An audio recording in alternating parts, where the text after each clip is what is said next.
Well, well, well. Fancy meeting you here. It's just after high noon. May I be the first to say a good afternoon. 12:04. My name is Matt Murphy, and we've got a little radio show to do on Super Talk 99.7 WTN. We're in a lot of places, as a matter of fact. Let's get the pleasantries out of the way, and we'll get the show lumbering under its own weight. It's Tuesday, August 8th, 2023. It is National Pickleball Day. I hope Dan Mandis is listening. Although I did suspend pickleball practice with Mandis for the first couple of days of the week. It is, though, National Pickleball Day. I noticed on the National Day calendar. It's our episode 394, the Matt Murphy Radio Show on Super Talk 99.7 WTN, and I'm pleased you've joined us. We've lots to get into and lots to discuss. I hope that you turn a monologue into a dialogue at some point in the proceedings and give us a call at 615-737-9986. Once again, that is 737-WW. TN on your phone. You remember how you see young Mason, who is subbing in for Bell K right now. There was a time you see they've got numbers on the phone, and you'd have to figure out where the W's were, and that would be W9, W9, T8, and N is 6. I texted with a flip phone. What I'm saying? I grew up on a flip phone. Yeah, it was almost an intelligence test that you figured out that you could use words that were longer than the phone number itself, but you watch people type in all of the numbers even after you're done doing the number, like 1-800-RELIABLE or whatever it might be. You know what I'm saying? You don't know what I'm absolutely. saying. No, I know what you mean. I know what you mean. How you doing? I'm doing all right. Haven't seen you in a while. Yeah, it's been a hot sec. Yeah? Bell K decided not to come to work today, is that right? He's covered some other work in his office. Also looking for a car. Yeah. I have noticed. Yeah. I am real hot on this idea of Bell K tooling around in an older Volvo, which was the discussion yesterday. I could definitely see that. Oh, could you not see that? I think that would look good, yeah. So good. Oh, that just suits him. I don't know why I want to see him in an older Bug, like a Volkswagen Bug. That would be good, too. With his hair up in a ponytail. Yeah. Maybe with a tweed jacket on with the little patches on the. Yeah. Yeah, like he's going to teach a seminar somewhere at some liberal college. I could see fit right in. Yeah, sure.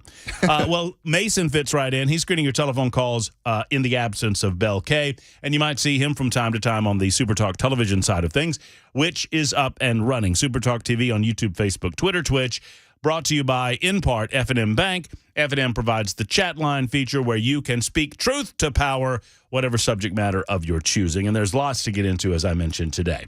I've not gotten into the California Seek store owners who decided to take matters into their own hands, except to say that it is the video makes me laugh every time I watch it. I have no compassion for individuals that engage in strong-arm robberies, and I think if we had more individuals standing up for themselves and demanding as a community member and especially as community leaders that we say no more to this type of activity, individually and collectively, that you would get less of said activity.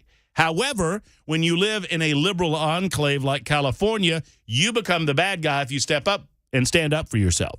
Much like Daniel Penny. Daniel Penny stood up for the people on the subway train in New York City, and he has to go to court and defend his innocence. Much like Kyle Rittenhouse. When you stand up for yourself and say, no, I'm not going to be physically assaulted, I'm not going to be threatened with death without fighting back, you have to stand up for yourself, spend untold amounts of money, time, and energy, and be threatened with losing your individual rights and freedoms, defending that which is most precious to you.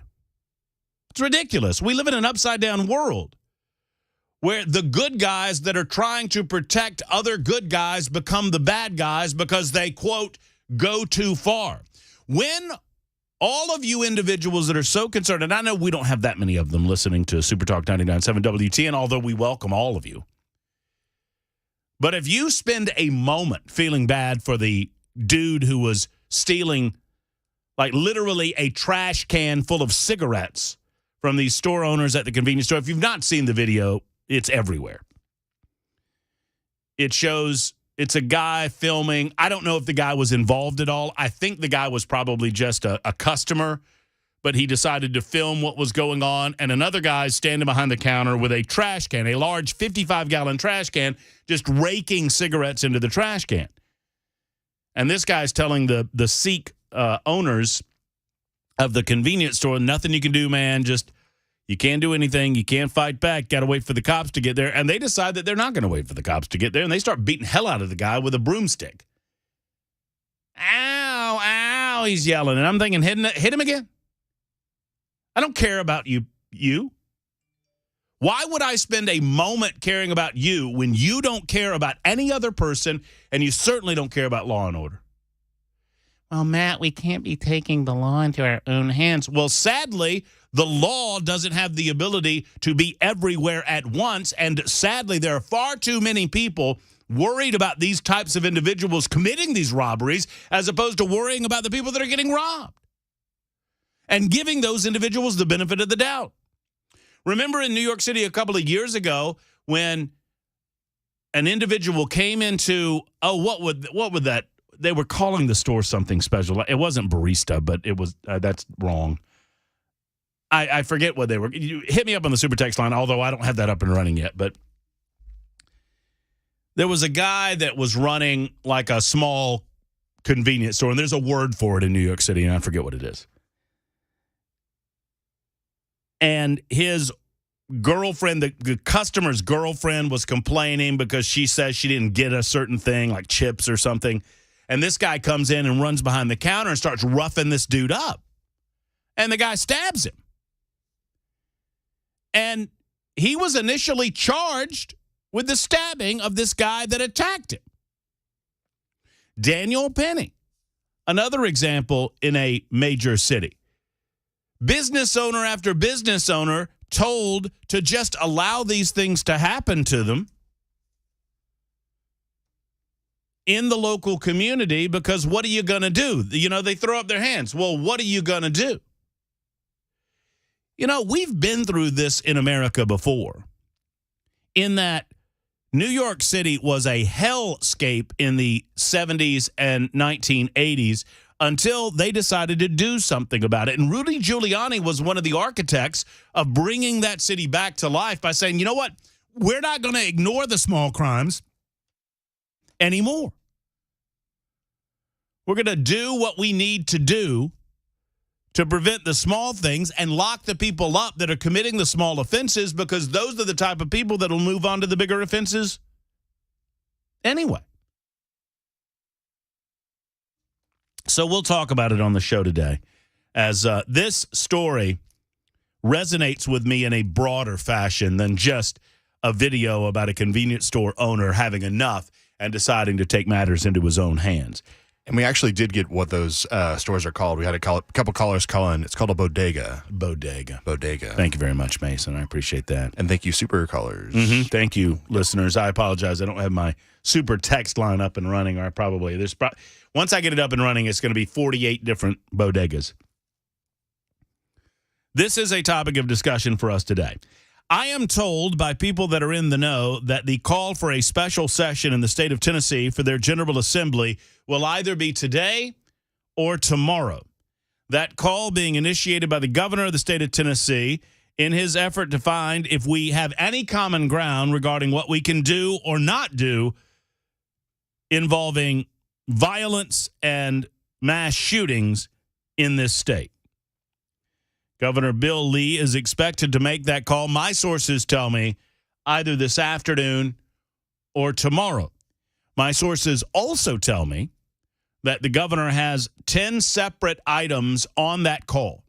In other words, 10, and this is what I'm told, pieces of legislation involving mental health, involving strengthening the ability for an individual to receive a mental health evaluation, should a judge in good standing determine that that mental health evaluation is in order, and potentially some form of order of protection.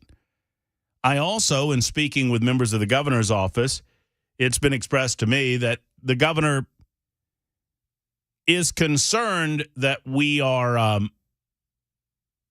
that perhaps his order of protection call or the words that he used are being misrepresented by the mainstream media with regard to what he ultimately wants to accomplish in Tennessee.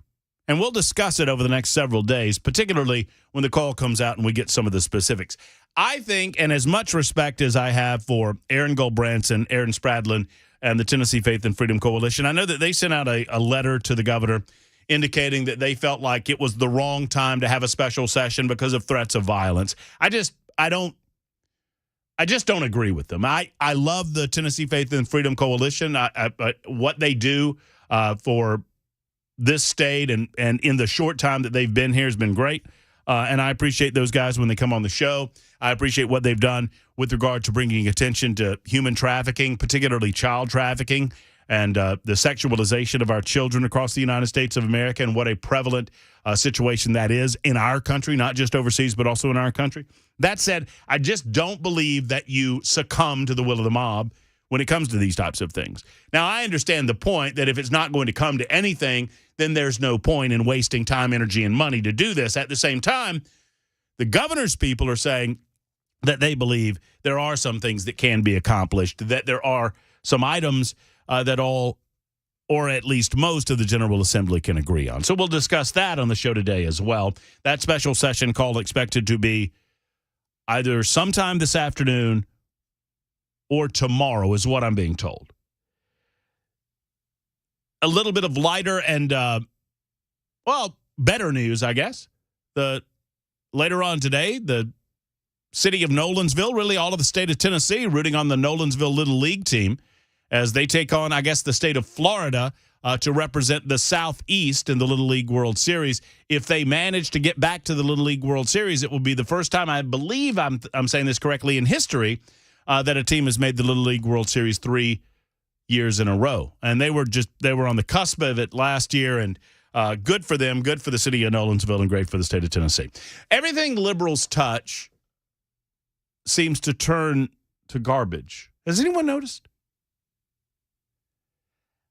I would be willing to hear from you if you believe that I'm overgeneralizing in any way. I mean, can you think of anything that hasn't over the last 10 years, 15 years? Now, maybe we can go back to a happier, simpler time when liberals didn't act like socialists, when liberals actually were tolerant of other viewpoints. Back in the 60s and 70s, during a time when if you read the writings or if you read the speeches of John F. Kennedy from the early 1960s, John F. Kennedy sounds like today's modern Republican. And as I've long said, today's Republicans are yesterday's Democrats. Today's Democrats are yesterday's socialists. There aren't really any conservatives in Washington, D.C. to speak of anymore. But looking around America's major metropolitan areas where you have centers of control of liberalism, you'll notice a pattern. And it's not just because that's what happens in the bigger cities. It's because of liberal policy that leads us to a soft on crime, soft on homelessness, soft on lawlessness approach that further exacerbates crime-ridden areas and, trash-strewn areas in our inner cities. And Nashville's not necessarily immune to that. Nashville has a decision point to make pretty soon, in about 5 weeks. Are we going to follow the pattern of other liberal cities in the United States of America, or are Tennesseans going to fight back regardless of political party and decide that we believe in law and order? We believe in more of a heavy-handed approach to smacking down on crime. We believe that the small things add up to big things, and we need to squash the small things. We need to focus on supporting our police officers, our men and women in blue. We need to focus on supporting their efforts to stop the crime problems. We need to support the efforts to get hiring to the levels that they're supposed to be within our police department. We have a decision to make in Nashville over the next 5.5 weeks. Freddie O'Connell, I believe, will be more of the same that we see in other liberal cities. That is my position. Freddie's going to come on the show again. And we will be able to hash some of those differences of opinion out. Reasonable people can do that. But I do not for a second believe that Freddie is prepared to do what it takes to get our crime issues in order in the city of Nashville, for fear that he will be flanked on the political left in doing so. It's all about politics for these people. But really, not even just about the cities. I'm talking about energy. I'm talking about the border situation. I'm talking about foreign policy, Washington, D.C., the culture of the United States of America. Everything in the last 10 years that a liberal touches, it turns to garbage. And sadly, over the last 10 years, you leftists have allowed yourself to be co-opted by the most extreme elements. I mean, and I know the political left loves to claim this is happening within conservatism, that, oh, Donald Trump has co-opted the most extreme positions. Donald Trump is not a conservative, or was not a conservative president, by my definition of the term. I mean, I love the guy. I voted for him 4 times, but I'm telling you, he was not. And you can blame COVID till the cows come home, but he added trillions of dollars to our national debt. That's not fiscal conservatism, and that's a pretty big part of conservatism. At least it used to be. So y'all can claim that he's an extremist wing of the Republican Party all you want. I'm watching it happen to the liberals. And we laugh because, you know, they're liberals. But everything they touch seems to turn to, well, crap. So that's on the docket today as well. 615-737-9986. Jody Barrett's going to come on at 1 o'clock this afternoon to talk to us about House Bill 252, which was passed in the state of Tennessee some months ago. It went into effect some months ago, and what it means for homeschoolers. We had a conversation about this yesterday, which led to our conversation with Jody today. Our conversation yesterday with Steve Abramowitz's podcast on our podcast page, and you can find that at 997WTN.com. 615-737-9986. Just getting started. 1221 on Super Talk.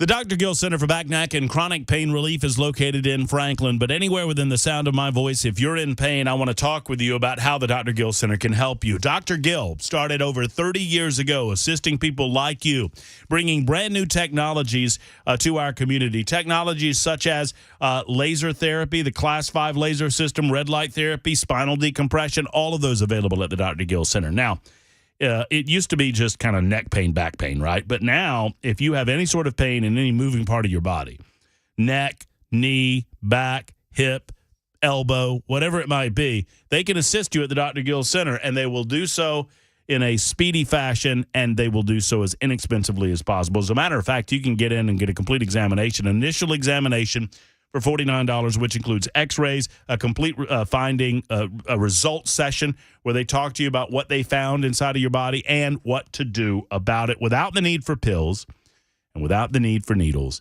and without the need for surgery. And that is what it's all about. The Dr. Gill Center for Back, Neck, and Chronic Pain Relief, 615-882-4838, 882-4838. Call today.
Super Talk 99.7 WTN, the Matt Murphy Show in progress. Good afternoon. Hope you're well. 1225. Mason behind the board, making sure that everything that comes out of our speakers sounds as good as humanly possible. We appreciate him. Bell K on a hunt for a car. I'm up on the Super Talk TV side of things. You can chat with us at the F&M Bank chat line. Find Super Talk TV on YouTube, Facebook, Twitter, or Twitch. Well, can you really call it Twitter anymore, though? Yeah, I don't know. I don't know what to do with that, Mason. And I don't either. I'm trying to figure it out. I mean, so if I post, is it now just a post? Is it an X post? Well, I've seen on Twitter, it's not a retweet anymore. It's a repost now, which I thought was interesting. Mm-hmm. I don't know. So what do we call it? X? I guess so. I don't like talking about my ex. If we subscribe to the Elon Musk philosophy, then we would call it X, which seems a little vague. I mean, I understand what he's going for, I guess. He just has an obsession with X. It's a little much. And so, hey, I posted on X. That has been used so much to mean blank. So people are going, well, what do you mean? You posted on what? X? Well, aren't you going to tell me? Yeah, it's the fill-in letter, essentially. Right. I don't know. So I'm still going with Twitter until I figure all of this out. Yeah, I think it's the best call. I mean, the man can call his company anything he wants to call his company. I'm not against that, but whatever. Until he starts paying me, I'll keep going on Twitter. Amen. Well, on the super text line, someone says, Nashville's gone. We'll never have a conservative for a Republican. Well, we will never have a conservative for a Republican mayor again. Yet crime has risen 400% in 5 years. To which I asked the question, and I'm not challenging you 60-24. I'm just asking. When has Nashville ever had a conservative mayor? I have not lived here long enough to know. I've lived through one half of one term of one mayor, John Cooper. You guys tell me. Y'all know better than me. Was Carl Dean a moderate, at least? I've heard some good things about how Carl Dean treated Nashville. I don't know. Here's a great question, and I leave it up to the super texters and the callers. 615-737-9986. Tell me who the best mayor of Nashville has ever been. Because I don't know. I don't trust organizations like, the Tennessean or places like that to rank them. So I don't know that I could tell you. I do know that there's been a noticeable shift, maybe not even in the year and a half, 2 years that I've been here, but a noticeable shift over the last 10 years that I've been visiting Nashville in the kind of the tone and the tenor of downtown. It's become a little bit of a harder place. There's a lot of these. For a while, I thought, oh, look, it's a hot dog stand. Oh, no, they're selling dope. I mean, they are selling dope. I mean, you can call it what you want, but that's what they're doing. Yeah, but it's under a certain level of, yeah. I mean, and I'm not even against it. I'm a libertarian. But I'm calling it like it is. I mean, there's a harder edge to downtown, a harder edge to the city. Now, we're not falling apart like some major metropolitan areas are falling apart, but a lot could be done. 2573 says, good question. Kathy says, Matt, I've lived in Nashville for 21 years. I've never seen a conservative mayor. Not even a conservative mayor, a moderate. Who's the best moderate? Metro's never elected a Republican mayor. Bill Boner was the best mayor. Am I being pranked? Was there really a mayor named Bill Boner? Hi. Wait, let me do it. Don't make me laugh. I'll do ad. Hi. I'm Bill Boner.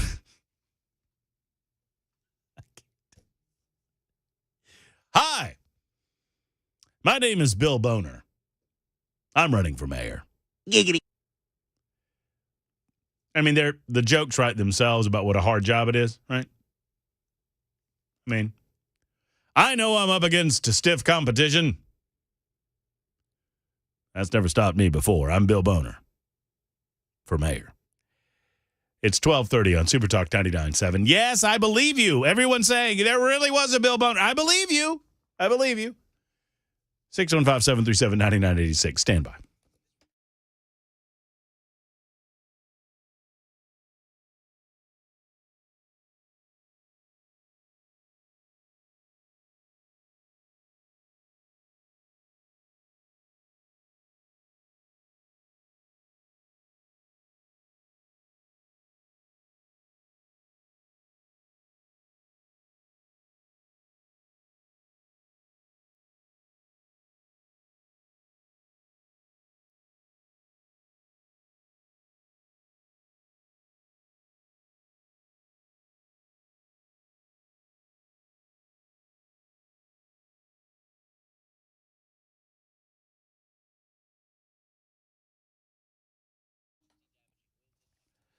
If you're looking for a way to protect yourself and to protect your family, I can think of no better way than to arm yourself and to learn how to use the firearm that you purchase from McGill's world-famous GlockStore. They have highly trained gunsmiths on site every day to help you, to assist you in your purchase needs. They also specialize in Glock handguns, as you might expect, but they've got a large selection of guns in their 35,000 square feet of showroom space.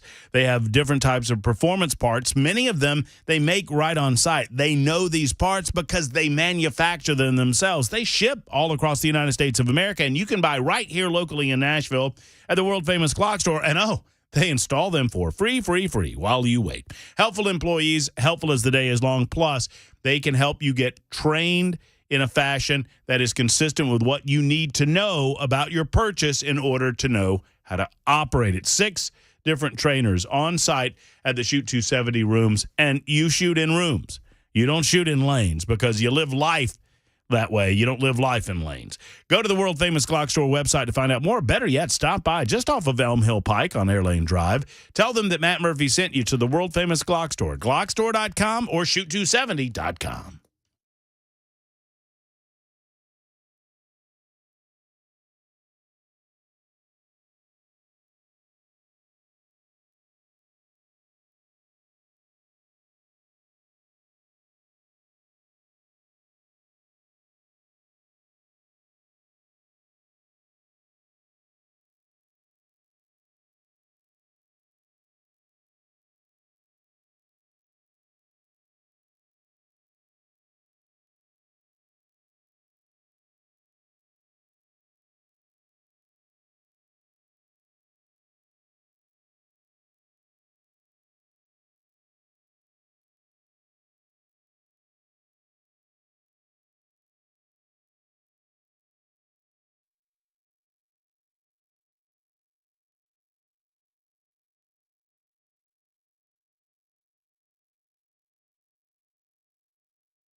Super Talk 99.7 WTN It is the Matt Murphy Radio Show, 1235. Pleased you've joined us. Special session coming later on this month. We will discuss the possibilities. The expectation is, at least what I'm hearing, that the call will go out today, and it will include 10 separate pieces of, I don't know if you'd call it legislation or proposed legislation. I guess you would call it bills, right? I mean, 10 separate bills that will be proposed by the governor, carried obviously by someone or other, William Lamberth in the House, one would think, or Cameron Sexton. I think there is a process by which individuals carry some of the bills in the House. Some will get passed, one would presume, and others probably will not. I don't know that anything regarding a red flag law will get passed, but we'll continue discussing that. I'm getting chided by some of my listeners to do my research. Hey, dude, just look it up. Research Bill Boner. He was a character for sure. He dressed up as a homeless person and went undercover. Boner in the late 80s, early 1990s. Bill Boner is engaged, although he is... What? No, I'm not doing that. Boner was... He said, come on, man, use Wikipedia. Look up former Nashville mayors. The closest thing to a moderate was Phil Bredesen. We haven't had a conservative. I said, I frankly would prefer to hear from all of you as opposed to looking it up myself and trying to figure it out. I don't know a lot of the history. I know that where we are today calls for someone who has their priorities right regarding crime, criminal activity and behavior, homelessness, and what to do about it. I was listening to Nashville's Morning News this morning. There's another homeless encampment that has been going on, I guess, in Hermitage this time around. If you heard Nashville's Morning News with Dan Mandis, you heard him talking about some people who were affected by this homeless encampment. We just saw Brookmead Park cleaned out. Sad to note that it's probably filling back up as we speak. All of these things matter in terms of the way we see. The United States of America reminds me more and more, and I was not aware enough to understand it at the time, but it continues to remind me more and more of the late 1970s, where we are on the cusp of a swing back to cultural conservatism in this country and more conservative governance in the United States of America. I believe that, especially when it comes to our major inner cities. I mean, Chris Hand played the video of the poor woman. I have it up as well, of the poor woman. I mean, I say poor woman. I don't know who she is. She hails out of San Francisco, according to her, and claims that she was physically assaulted on the street. I can't do the video justice because I've not bleeped it out because there are a couple of words. The guy calls her the B word and then threatens to rape her. This homeless person who spit on her.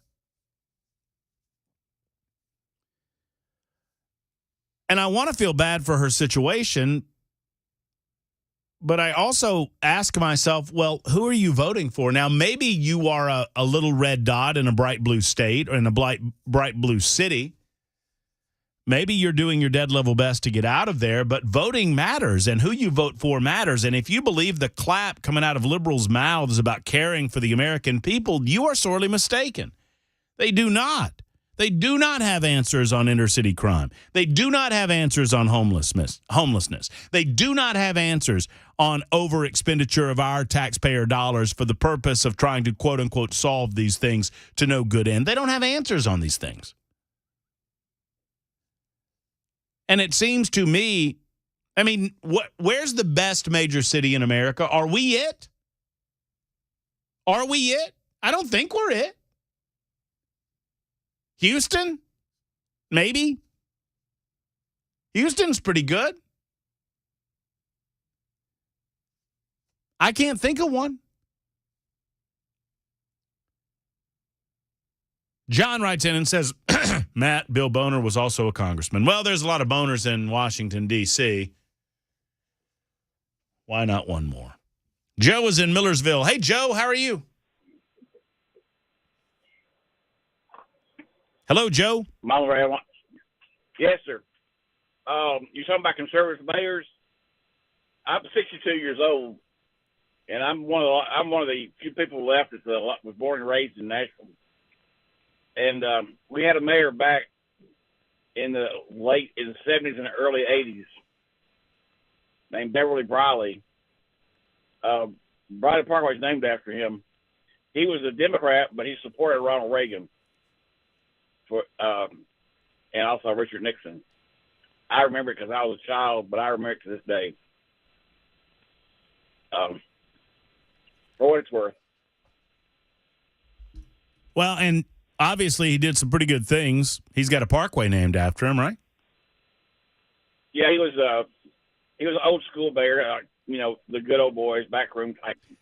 Well, I mean, and look, I understand. I mean, the history of the South and the Democrat Party in the South, I mean, I understand that. And Joe, you bring up an excellent point. Thank you for the call.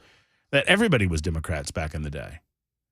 I mean, the South was dominated by Democrats. The Republicans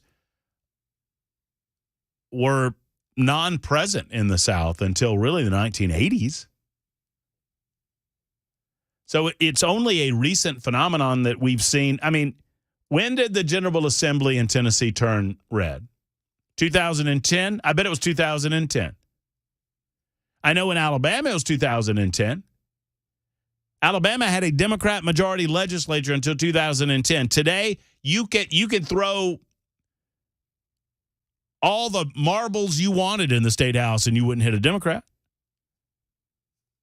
I mean, I think the makeup has mirrored the state of Tennessee fairly consistently all across the South. Georgia was the same way until the liberals started taking back over Atlanta and then ultimately taking back over the state. 4822 says Richard Fulton was the last mayor that Nashville had. He had Police Chief Joe Casey. I wish those names meant something to me, but they do not. But I'll do some research on it. Point being is that you're seeing the major cities across the United States of America, and this is a sign for the people that are going to the polls and voting in 5.5 weeks or whatever it is now. And you have to decide for yourself what is in your best interest. And this is a broader conversation to be had to many different minority groups that the liberals have convinced that they are the salvation for said groups. They cobble together these seemingly oppressed groups of people. This is the way liberals do their job. And their job is to get votes. Their job is to not to represent you necessarily or do what's best for the state of Tennessee or the United States of America. They consider their job to gain as much power and control as possible over their subjects.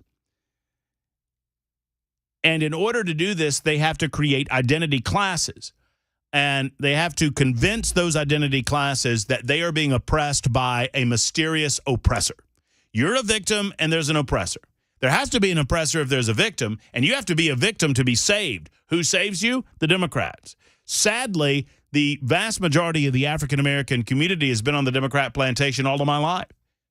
And what I mean by that is that they have been convinced by Democrats that they have to sit there and vote Democrat, otherwise they're hosed, they're screwed.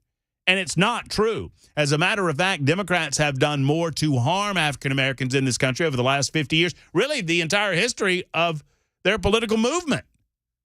They've done more to harm African Americans than any other entity in America. Understanding that Democrats were the party of the Klan.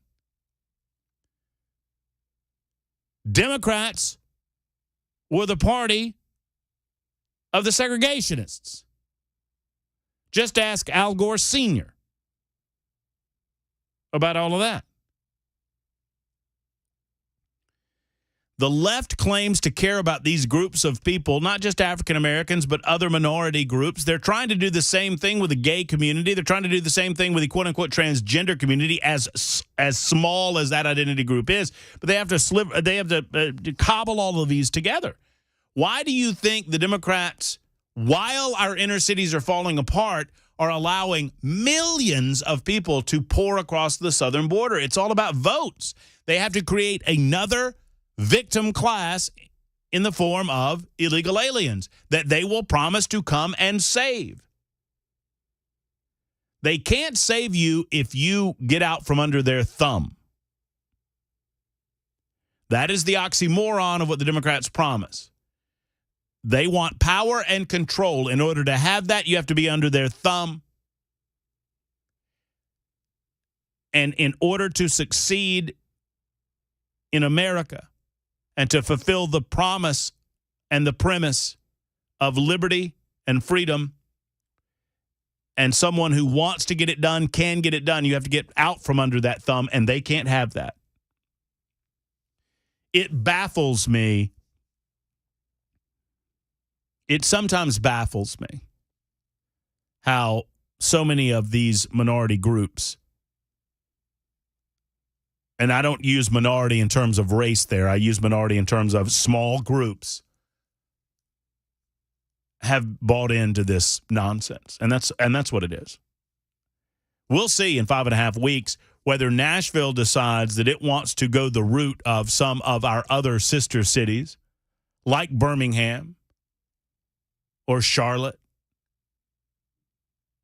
And God forbid we eventually end up like a Baltimore or a Detroit or a San Francisco or Philadelphia, Atlanta. Or whether we want to swing the pendulum back and get back to the basics of governance. Roads that are safe, that don't have potholes in them. City streets that are safe, that don't have criminals roaming them. Attempting to rein in homelessness as best we possibly can in a major urban area. The people of this city will decide. They'll determine their own fate. And sadly, we've got a lot of dunderheads that are going to the polls and voting just because they believe one party over another party is going to give them freebies or do everything in their power to harm the other. And we do a lot of vilification nowadays in races all across the spectrum, whether they're national presidential races or not. Speaking of the presidential race, I have something to say about one of the candidates in the presidential race coming up in just a couple of minutes. In the meantime, Matt is in Nashville to talk about mayors. Hey Matt, how are you? Hey, good. How you doing, sir? Quick thing. One quick note on the mayors. When I was from Nashville, I actually had a Republican mayor. You have to go back to like the late 1800s, early 20th century. Before last time we actually had a Republican mayor. It's how long ago it was.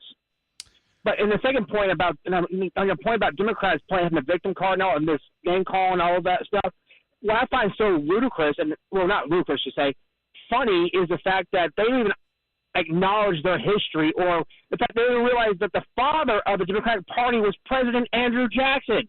And we all know what he did, and he was the most vilified president and still is vilified today. And yet he's the father of the party, and where they try to call the Republicans the party of Lincoln, quoting Hillary Clinton, and the party of Eisenhower, who was very civil rights. Yeah, and they call the GOP the ones the R-word. Have a good day, sir. Yeah, thanks. I appreciate it. And Matt, you're right. I mean, they've turned it on its head, but they have the majority of the mainstream media in their back pocket, and so they're allowed to get away with a lot of this. From the Super Talk text line, Renee says, LOL, you literally just plugged Candace Owens' book, Blackout. I've never read Candace Owens' book Blackout, so I don't know what the nature of that book is. I'd love to have Candace Owens on to talk about it. I've invited her on the show. She lives here in Nashville, but apparently she's very, very busy with her duties at the Daily Wire. That said, I've long promoted this concept that the political left figured out a way to create the ultimate boogeyman in the Republican Party. And so they ignore the needs of the communities that they claim to serve. They vilify others and wag their fingers and say, you better vote for us, otherwise the others are going to come and get you, quote unquote, whatever that means. And they don't do anything meaningful in the communities that they run in order to promote freedom, free markets, liberty, independence, individuals being able to promote themselves through hard work and effort and economic opportunity. They don't do anything. And everything that goes wrong with their Democrat-led administrations, they blame on Republicans who aren't in charge. And I could spend the next day and a half telling you example after example in major metropolitan cities like New York, Chicago, L.A., San Francisco, Sacramento, Detroit, Minneapolis, Minnesota, Philadelphia, Pennsylvania, Baltimore, Maryland, Atlanta, Georgia, and yes, Nashville, Tennessee. Not so much in Nashville because we have the benefit of such a blessing of living in the state of Tennessee, right? And Nashville being such an epicenter of industry and music. That certainly benefits us and has staved off some of the economic calamity that the Democrats have caused in other communities because you have such an infusion of tourism dollars and an infusion of money about those businesses that I just named and others. But we're not immune from it. And the future will be decided in 5.5 weeks. It's 12:51, Super Talk 99.7 WTN.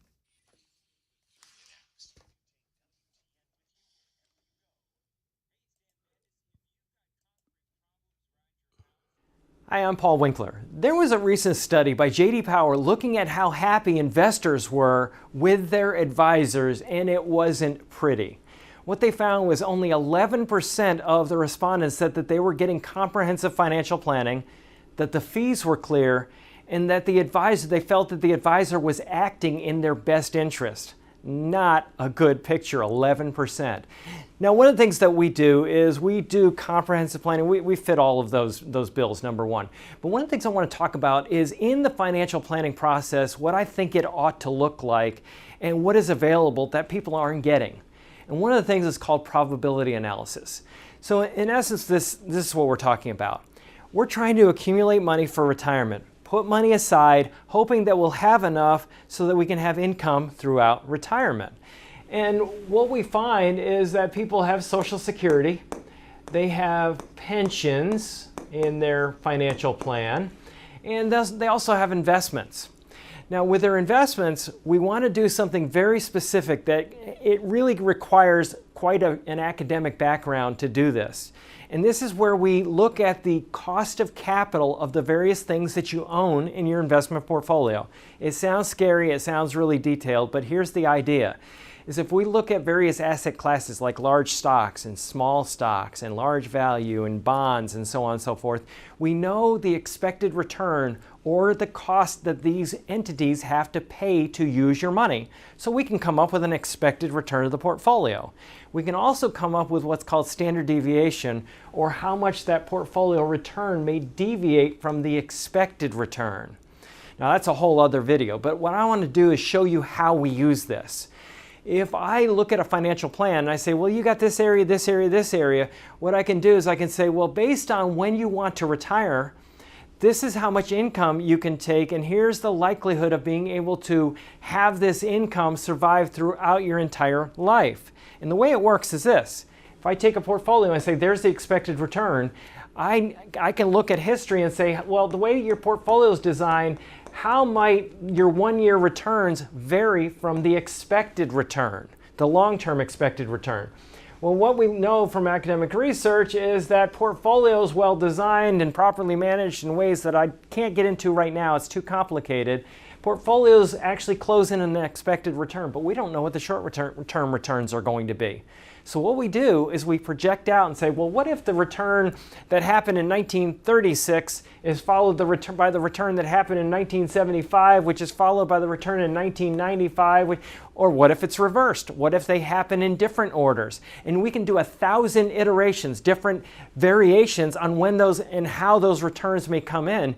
And what that does is, because we can't predict the future, what return is going to follow the other, we can figure out, is it likely that we are going to be able to take the income that we need throughout retirement from this portfolio? And if not, how can we rearrange the furniture or the portfolio to give us a higher likelihood of success? And we look at life expectancies, we look at a lot of different things, but this is what is available to people that they're not getting from the financial planning community. If you want to know more, go to paulwinkler.com, set up a free 15-minute phone call, paulwinkler.com, and come in and find out more about what we do.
Super Talk 99.7 WTN 1257. Thank you for being with us. 1 hour almost down. 2 more to go on the Matt Murphy Radio Show. Representative Jody Barrett will join us in the second hour of the show. It was a conversation started yesterday by Steve Abramowitz, who feels that there is perhaps a loophole being exploited by the Tennessee Board of Education with regard to certain laws that were passed concerning homeschooled children. So it is a regulation. It's a rule. It's something you have to do if you're sending your kids to public school. You have to demonstrate immunizations. And there was a law passed by the General Assembly that would exclude homeschooled children from having to present immunizations to the Board of Education or to any other entity for that matter. Jody's going to explain how that all has worked out for us coming up in the next several minutes.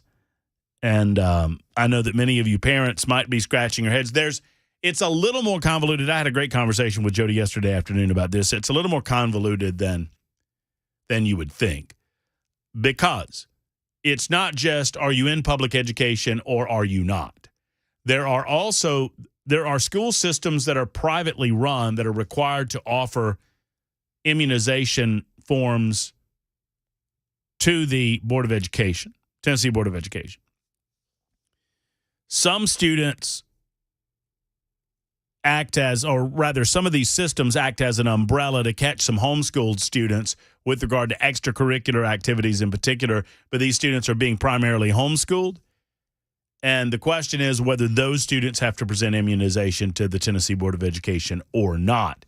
Jody's going to clarify some of this for us coming up in just a couple of minutes. I also have an update on the money guy. If you don't know who the money guy is, this is the Hunter Biden business partner that could blow the lid off some of this family business dealings with foreign entities. Biden previously described the man by the name of Eric Sherwin, Sherwin, a top executive's firm, as his father's, quote, close confidant and counsel. We'll discuss that on that front coming up in just a couple of minutes. Plus, Tommy Tuberville is right, and more Republicans need to stand up for what he's doing in the halls of the United States Senate. That's on the way. 1 down, 2 to go. Murphy Show, Super Talk 99.7 WTN.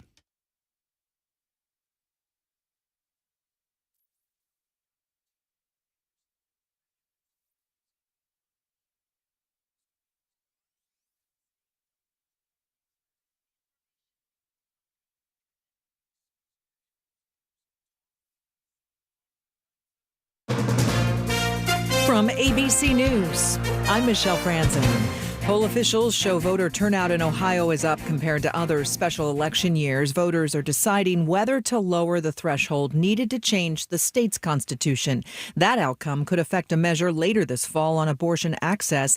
ABC political director Rick Klein says it's drawing attention beyond state lines. There's a lot of outside money and a lot of outside influence, in part because it's kind of the only action on abortion rights in an off-year election. We're between the midterm elections and next year's presidential election, in part because it's Ohio, which has a history of being a battleground state, even though it's trended more to the redder side, and its policies haven't always caught up with its politics. And I think that's one result we're seeing today.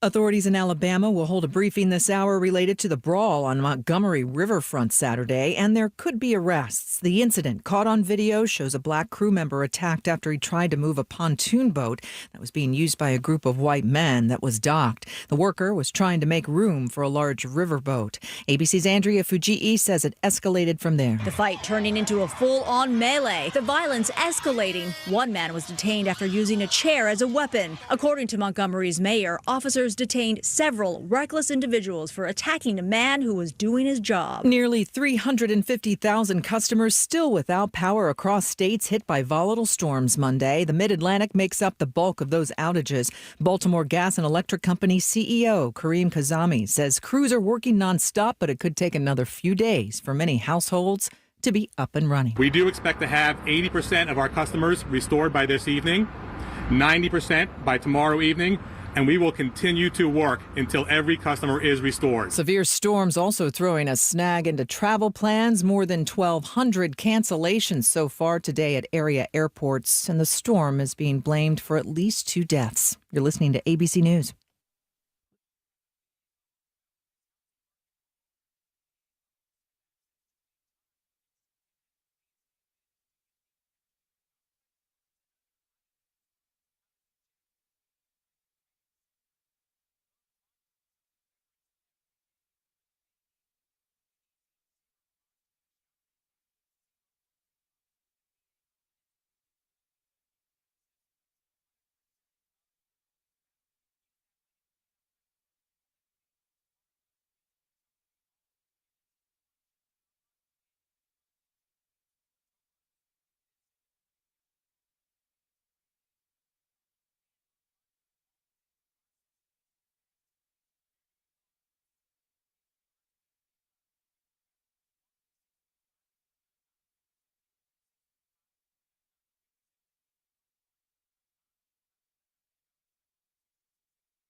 I am proud to note that I am a frequent listener to the Mill Creek View, Tennessee podcast, and I encourage you to be as well. Found on Deezer, iTunes, iHeart, Spotify, all of your favorite podcast apps, and occasionally you'll hear the man, Steve Abramowitz, on the Matt Murphy Show as well, as you did yesterday. Steve is a great conversationalist. He has great interviews with artists and authors, cultural entertainers, sports figures, and, of course, politicians from around our community. As I mentioned, you can find him most anywhere that you find podcasts. And if you can't get enough of the Mill Creek View Tennessee podcast, check out Mill Creek View Washington, and they've got more states on the way. Steve is also CEO and editor-in-chief of the Mill Creek View newspaper, which can be found at mcview.us. I go there on a regular basis to check out what he's talking about, mcview.us. I'm telling you, the Tennessean has described him as a conservative advocacy podcast, and I would agree with that. I would think that it is much, much more to the city of Franklin and to the state of Tennessee. Mill Creek View, Tennessee, and their podcast with Steve Abramowitz. Go and give it a listen today.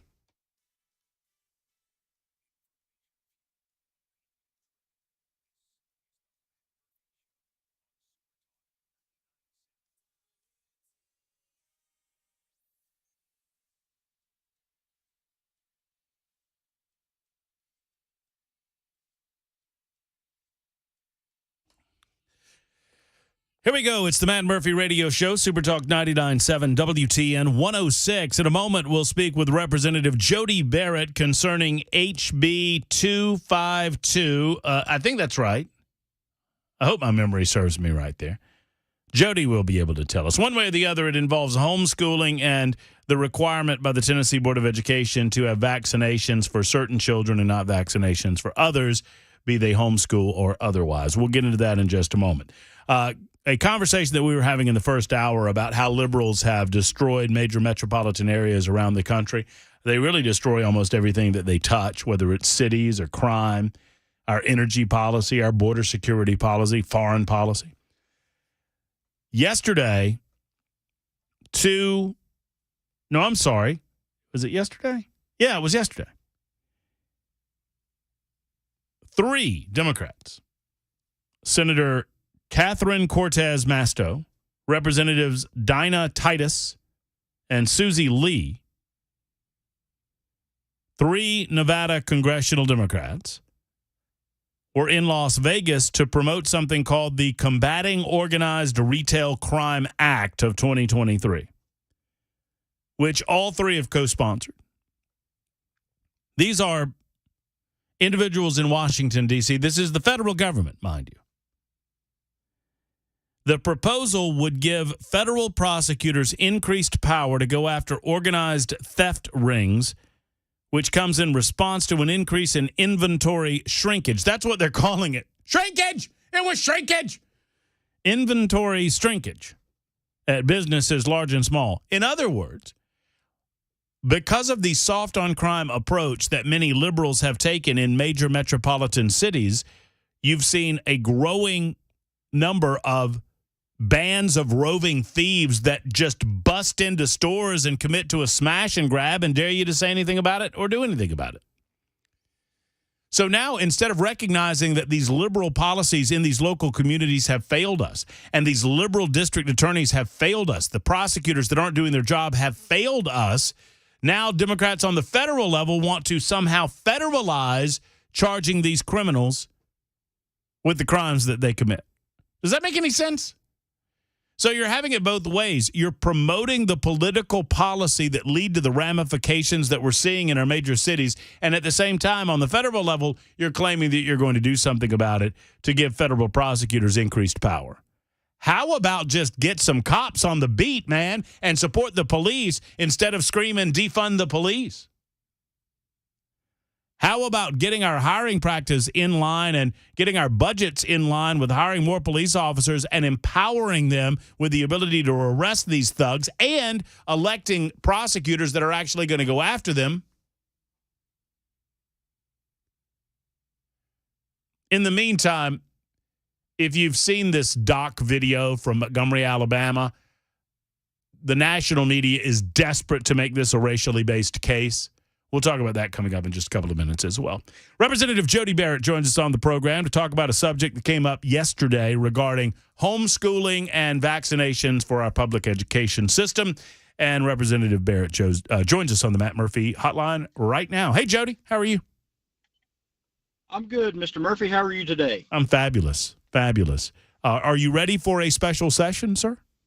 Are you? Well, I guess I'm about as ready as I'm going to get. We've had about 3 months to talk about it, so might as well get down to business. Well, there's been a lot of talk, and it's my understanding that there will be an announcement either today or tomorrow. At least that's what my little sources are telling me. A little birdie tells me. Are you hearing the same thing, that it's coming pretty soon? I think that's what we're all anticipating sometime in the next 48 hours. The official call should come down from the governor's office and hopefully give us then some guidelines as to, what parts of the code we're going to be able to work in. And I'm sure that's going to open the floodgates to all sorts of ideas and bills being filed over the next couple of weeks as we prepare going into the 21st. Do you have your hard hat ready? I hear that it might be hard hat season in the General Assembly. Well, honestly, I think as my freshman class, that we pretty well been trained, I think, to be able to be prepared for these sorts of activities and all the extracurriculars that come with it. So I suspect we'll be ready to go. Well, I look forward to the conversation moving forward in the next several weeks, because I expect that we'll have a lot to talk about with regard to mental health and public safety, and what, if anything, can be done to try to ensure that the public is safe from some of these types of attackers that we saw tragically this past spring in the city of Nashville. I wanted to talk with you about, is it HB 252? Do I have that right? That is correct. House Bill 252. All right. Tell me just how this got on your radar screen during session and why you sponsored it and why it passed. I assume that the governor signed it as well. So, tell me all about it. So House Bill 252, Senator Joey Hensley and I ran that bill. I ran it in the House. He had it in the Senate. It came to me through an organization called Free Tennessee, and a representative that they had that wanted to address an issue in the law that created two separate rules for homeschool students. And in Tennessee, you have homeschool students that decide to umbrella or register with their local education association, which means they still homeschool, they do all their classes in their residence with their parents, but they turn their grades and their attendance records and whatnot into their local director of schools. That's an independent homeschool student. Then you have others that they want to be free of any ties to the state or state testing requirements or any of that stuff that may come down through the local education association. And they choose to go through an umbrella program, which typically is offered by what the state calls a Class 4 church-related school. Mm-hmm. So again, they're still homeschooled completely at home with their parent as their teacher, but they turn their grades and their attendance records and whatnot in through this umbrella program that houses those records for them, creates transcripts, and when the time comes that they need to send those into a college or something along those lines. So you have, and I'm just trying to understand this from the perspective of someone that doesn't have any kids in the system, right? So you got public education, you've got homeschool, and then you have a somewhat of a blend of homeschool and private school. Is that what you're describing to me?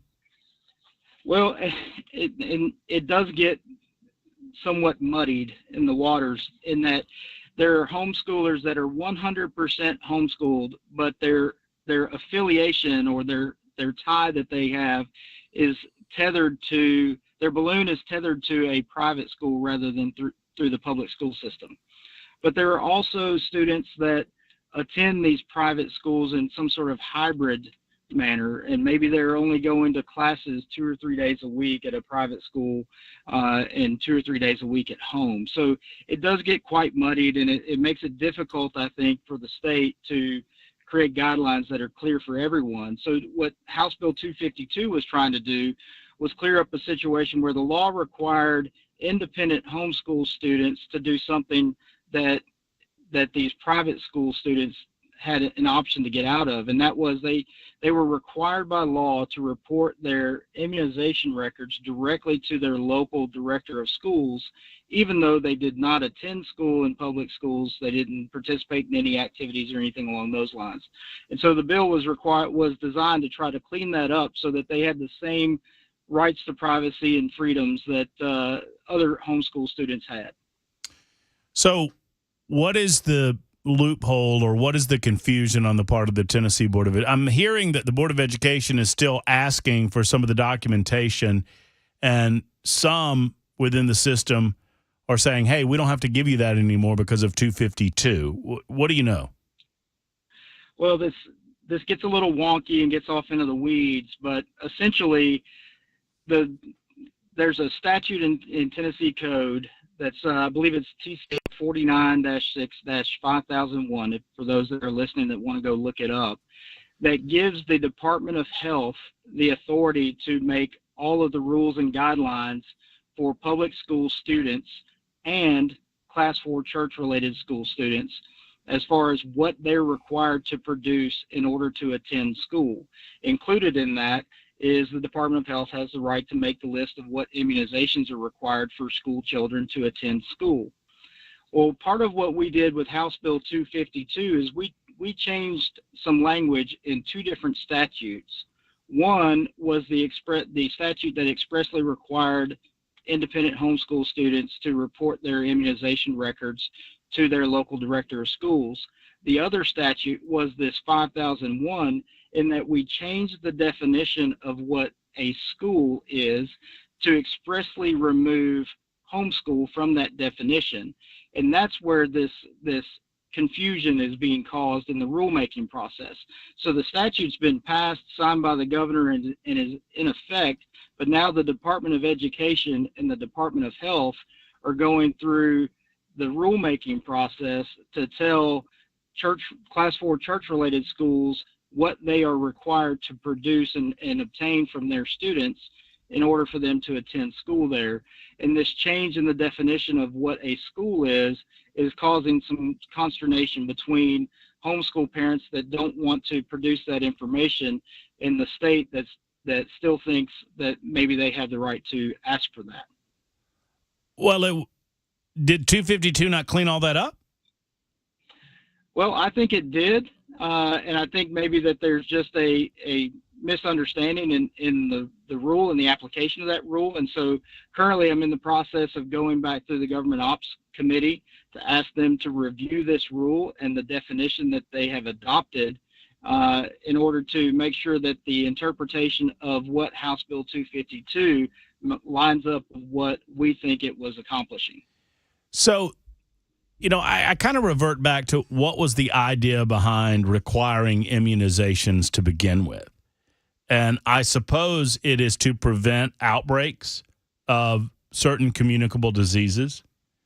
And that's all well and good. My question is, why then, if I'm a homeschool student and I have association with a private school or a public school for that matter, why I should be expected to turn over my immunization forms if I'm attending a home school, even if I make contact with school systems, because everyone within those school systems are presumably vaccinated. So the only person potentially at risk would then be the student that is unvaccinated that is homeschooled. Does that make sense to you, Jody? Well, you're making a logical argument that sometimes doesn't always work in state government. So, historically, I think, and look, in recent history, we just dealt with this in the last couple of years, that there is a desire by government in a state of emergency or what is perceived as an emergency to have ways to enforce the rules that they want to put in place on the general public. Well, if you go back to when just about every child was in the public school back in the 60s, 70s, when all these immunization requirements were put in place, that's the main way that the government that's the tool that they had to use in order to be able to require students and children to be vaccinated. So I think what's happened over the years, and that's certainly just been increased in the last couple of years as we've come out of COVID, is the general public is deciding, you know what, I get to make that decision as to what's best for my child, and I want to do my own research and decide whether or not my child should have this vaccination or not. And instead of having the government and the school system tell them that they're required to do that. And so that's where we're at as a society right now. And that's where I think some of this discussion comes up with trying to determine what the rules should be as it relates to homeschool students. Yeah, I mean, in the aftermath of COVID-19, it brings up a lot of questions about the way, as you said, we were doing all of this and whether or not it is truly a function of, and let's just go ahead and say it for the state of Tennessee, conservative government, that you dictate to individuals if they want to participate in the public education system what they must put in the bodies of their children. I mean, it's a basic question. I understand science. I understand the nature of communicable diseases. I understand that we've eradicated plenty of communicable diseases through immunizations and whatnot. I think a lot of that is getting a bad rap because of the misrepresentation of what the quote-unquote vaccines were for COVID. But it does kind of get us back to the basic question about where the role of the parents stop and where the role of government begins. Well, and I think that's a healthy conversation, but it also underscores the necessity for choice for parents when it comes to educational opportunities, because sometimes it's not just the educational part of it that is affected. Sometimes it is even going into your healthcare decisions that you're making, your religious decisions that you've made as a family, and so the more choice that we can provide parents and families in Tennessee when it comes to education, I think that creates more freedom. Because if we're saying we're a free society, but we're free to choose between one thing and one thing only, that's not freedom. We don't have freedom of choice. So in order to be a free society, we have to have options for folks to choose from. And this is one of those things that I think or one of those areas that I think that we can do a lot to improve the expansion of freedom in this state. So creating more and more choices when it comes to education. For the one listener that thinks I'm being intentionally obtuse on this, and 2886, you can go other places if you want to. I'm not trying to be obtuse. I'm trying to understand what the purpose of 252 was. The purpose of 252 is to prevent the state from requiring homeschool students to get immunized, right? Period, full stop. Okay, then are you going to need to re-clarify that stated purpose in future legislation to prevent the onerous Board of Education from making these requirements that the bill was designed to stop? I think there's two different ways to address it. One is through the rulemaking process, which I'm hopeful that we can do it that way. That's the quickest and easiest fix. We can take this back through the Government Ops Committee and have them review the rule that was just presented, have that changed, and that should address the issue. If we can't fix it through that process, then I can come back in the spring with another piece of legislation to fix this and clarify once and for all exactly what the rights are of the state to govern homeschool students. But the idea here is not just to cover the homeschooler, but also to cover the homeschooler that does participate in some level with private or even public schools? Well, and we did write an exception in the House Bill 252 that allowed for public school systems and private schools to require certain medical information if that student chose to participate or chooses to participate in extracurricular activities like athletics or otherwise. So TSSAA has regulations and medical information that must be provided. So all of that is still in place. But if a child is 100% schooled at home and not participating in any extracurricular activities or classes in the building with other children, then the school system and the state should not have any right to ask for that private medical information to be produced. Yeah, but they're doing it anyway, right? Well, that's the problem. That's why we're talking, because they're doing it anyway. I get it. No, you're one of the good guys, Jody. I appreciate you explaining it to us. and working it out. And I am certain over the next several weeks we'll be talking about events happening on Capitol Hill. And I look forward to those conversations, friend. Well, it'll be nothing if not exciting. Amen. And hopefully nothing, and maybe some excitement. It's Representative Jody Barrett. Thank you, Jody, for your time today. 124 on Super Talk.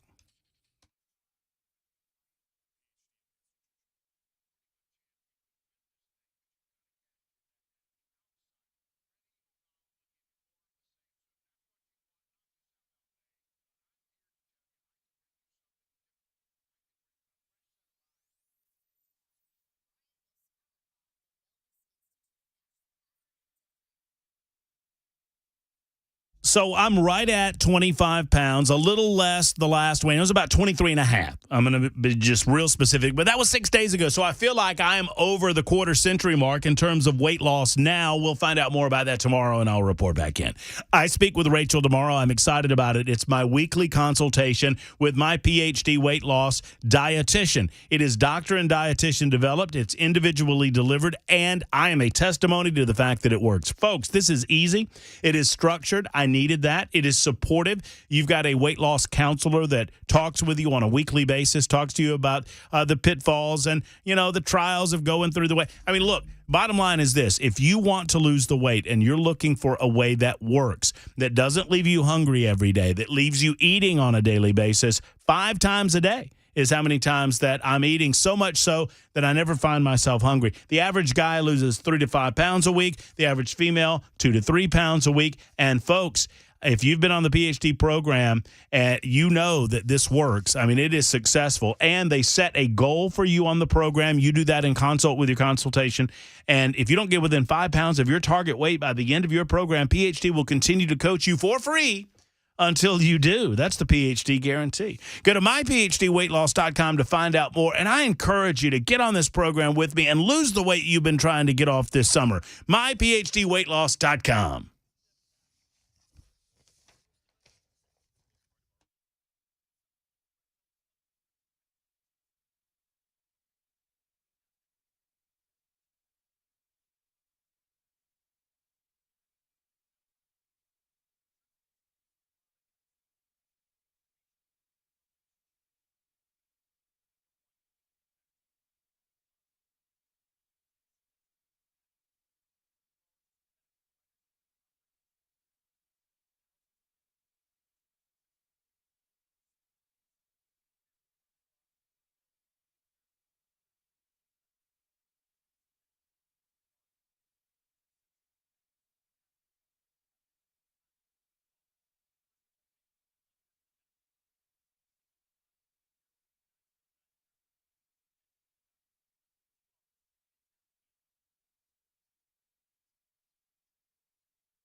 Super Talk 99.7 WTN, the Matt Murphy Show in progress, 129. Thank you for being with us. We're about halfway home. If you've not seen the video, I mentioned it at the top. These California store owners, they are two Sikhs. That is their religious faith. And I think they're being identified that way because of the head garments that they're wearing. These Sikh store owners are about to get punished. And that's the way that they do it in liberal states nowadays. You don't necessarily punish the lawbreakers. Lawbreakers get free passes. I mean, I'm not overstating this.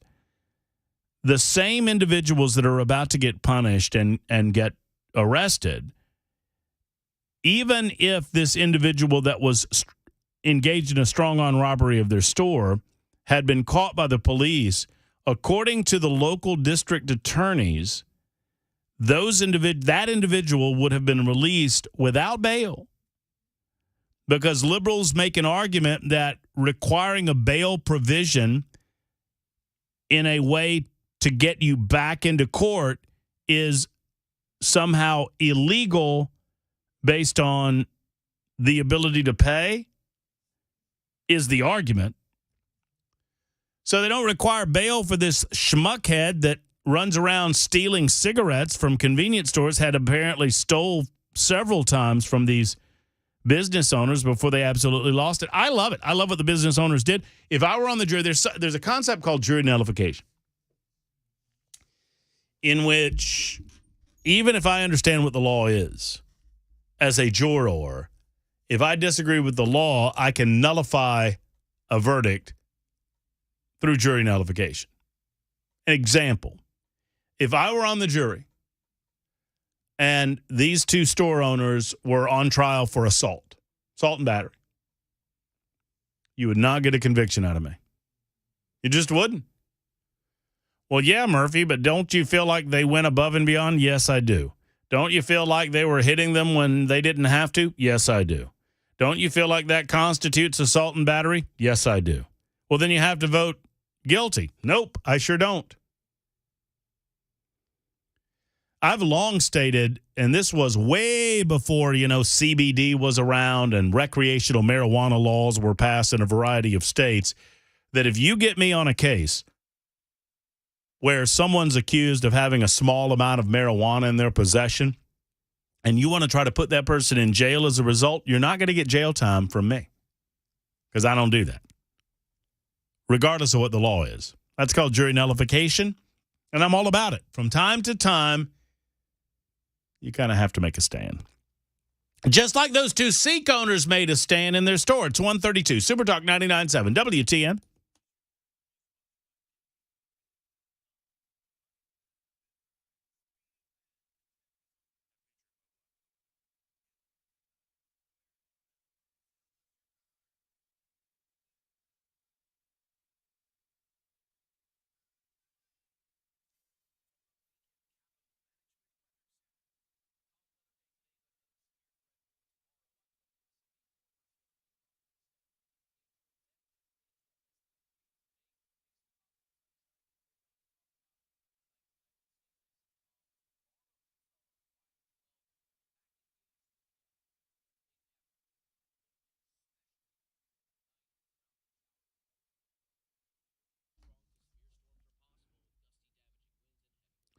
Patriot Mobile is America's only Christian conservative wireless provider, offering dependable nationwide coverage on all three major networks, so you get the same coverage that you've become accustomed to in your area, the same great coverage that you're experiencing right now, but you don't have to give money to woke propaganda.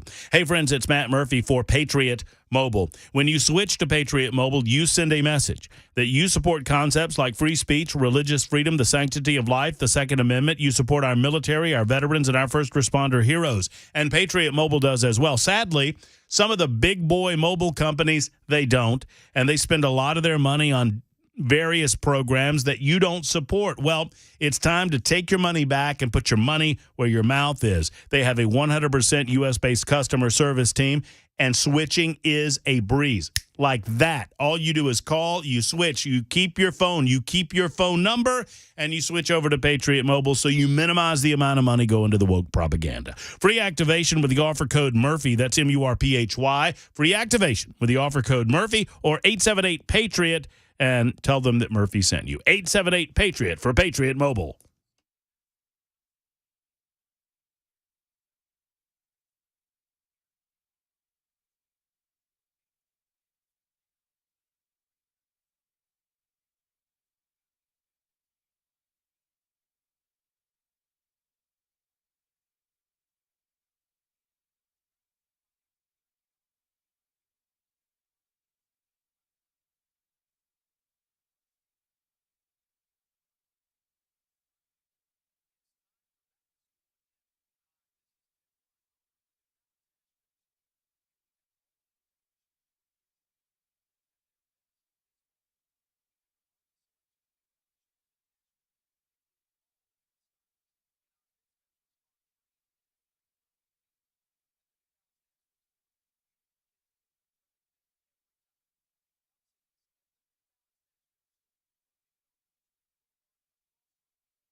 It is Super Talk 99.7 WTN. My name is Matt Murphy. Our episode 394 together today. A mid-August edition. Speaking of mid-August, the actual midpoint of August is August 15th. 30 days have September, April, June, and November. All the rest have 31, so slightly, middle of the day on the 15th. Are you aware of what's going down at the J Street Korean Grill and Bar on August 15th? Mason, are you aware? I have a slight inkling. I think you should tell me more about it. Well, Mason, I want to know, and I mean this. Do you want to go? Because you're welcome. I will get you in the door. I will get you on the buffet line. I can make those things happen because Belle won't go with me. I would love to go with you, but unfortunately, I am out of town on that day.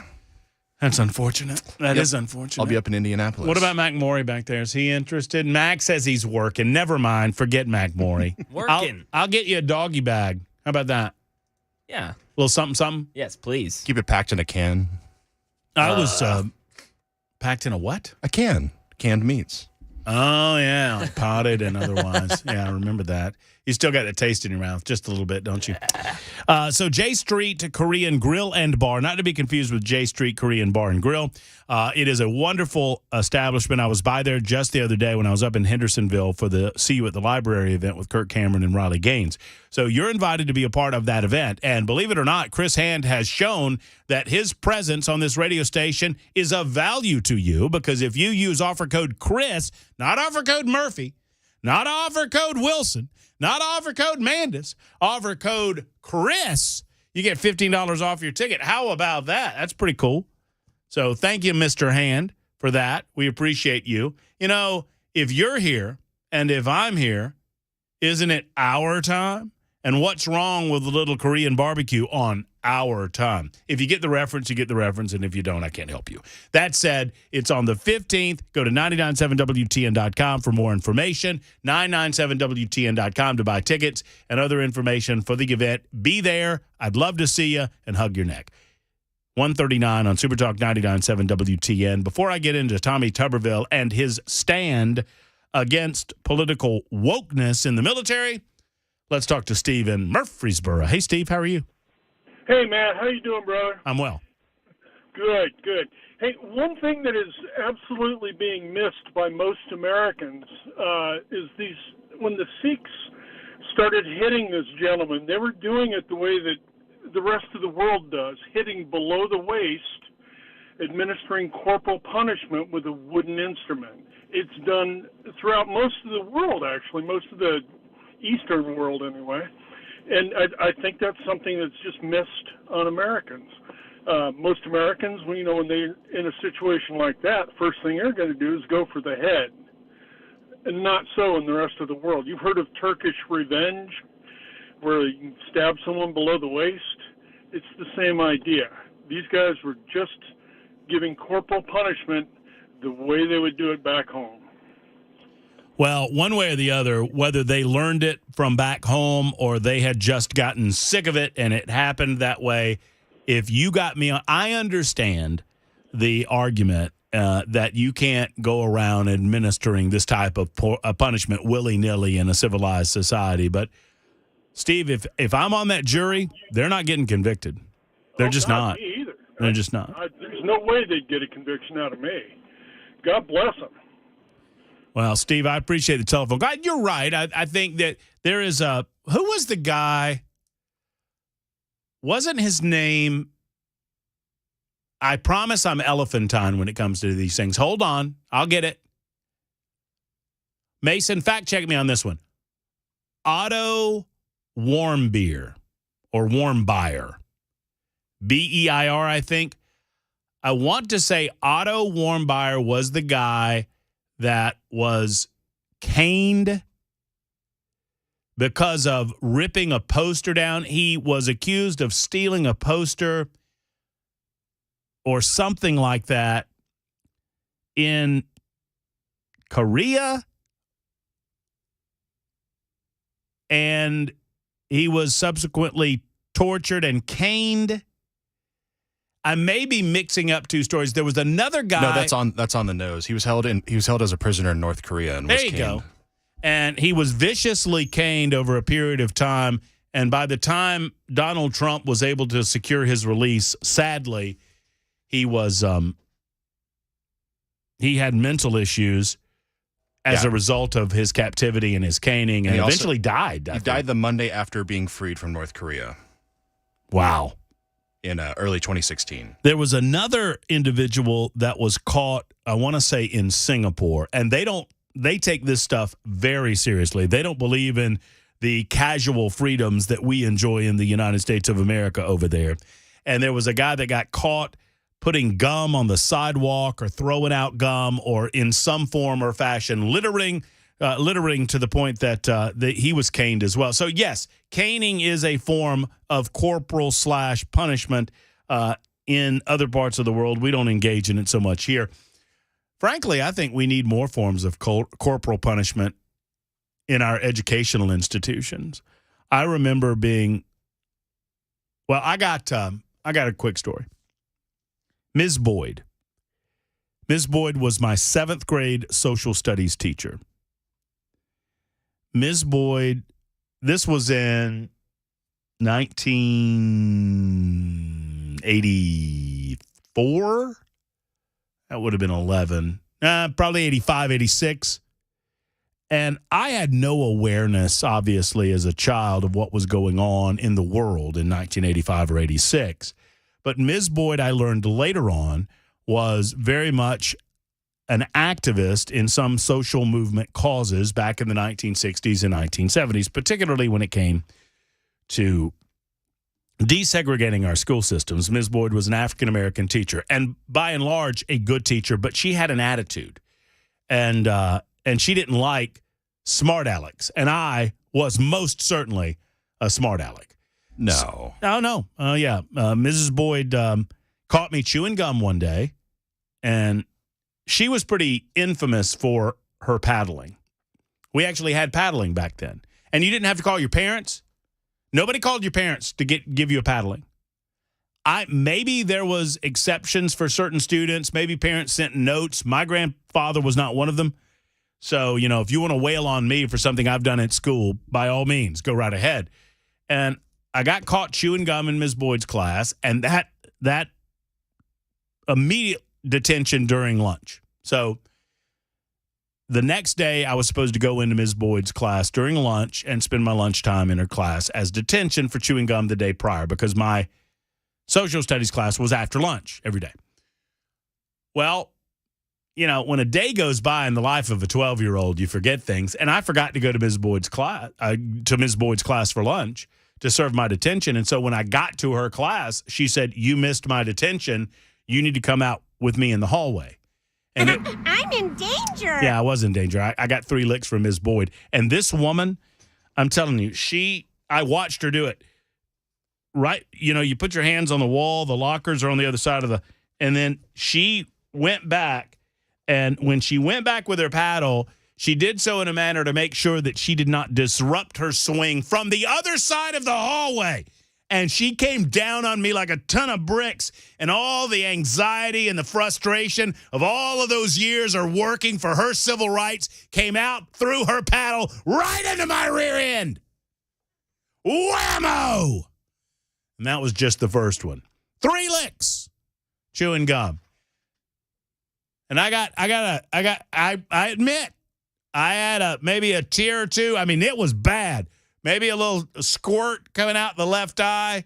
And I go back in there and I sit down and, the booty is stinging. But as time went by, it turns from a sting to that warm. There's like that warm feeling. Do you ever have licks? Did you miss that? Nope. I was, I got spanked by my parents growing up. It never happened in school. Okay. But if I was failing a class or lied to my brothers or said bad words growing up.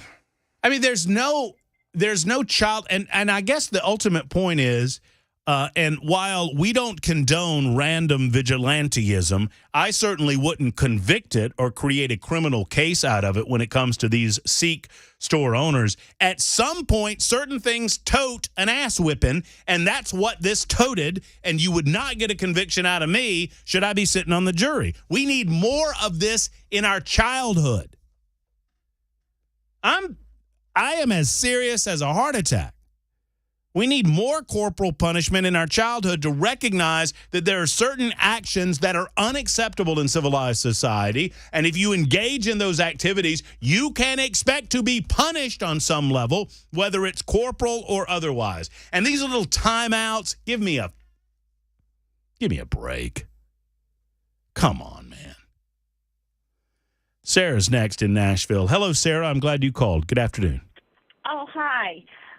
I just wanted to, I've traveled all over the world, and I used to go to Singapore a lot on business. I've been to Korea, China. I lived in Istanbul. I've lived in El Salvador.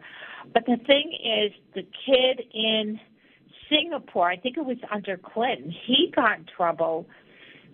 He was going to steal a car, and they gave him 10 canings. See, what Americans don't understand, when you go to these foreign countries, you can't say, I'm an American and I'm going to do what I want. You just can't do that.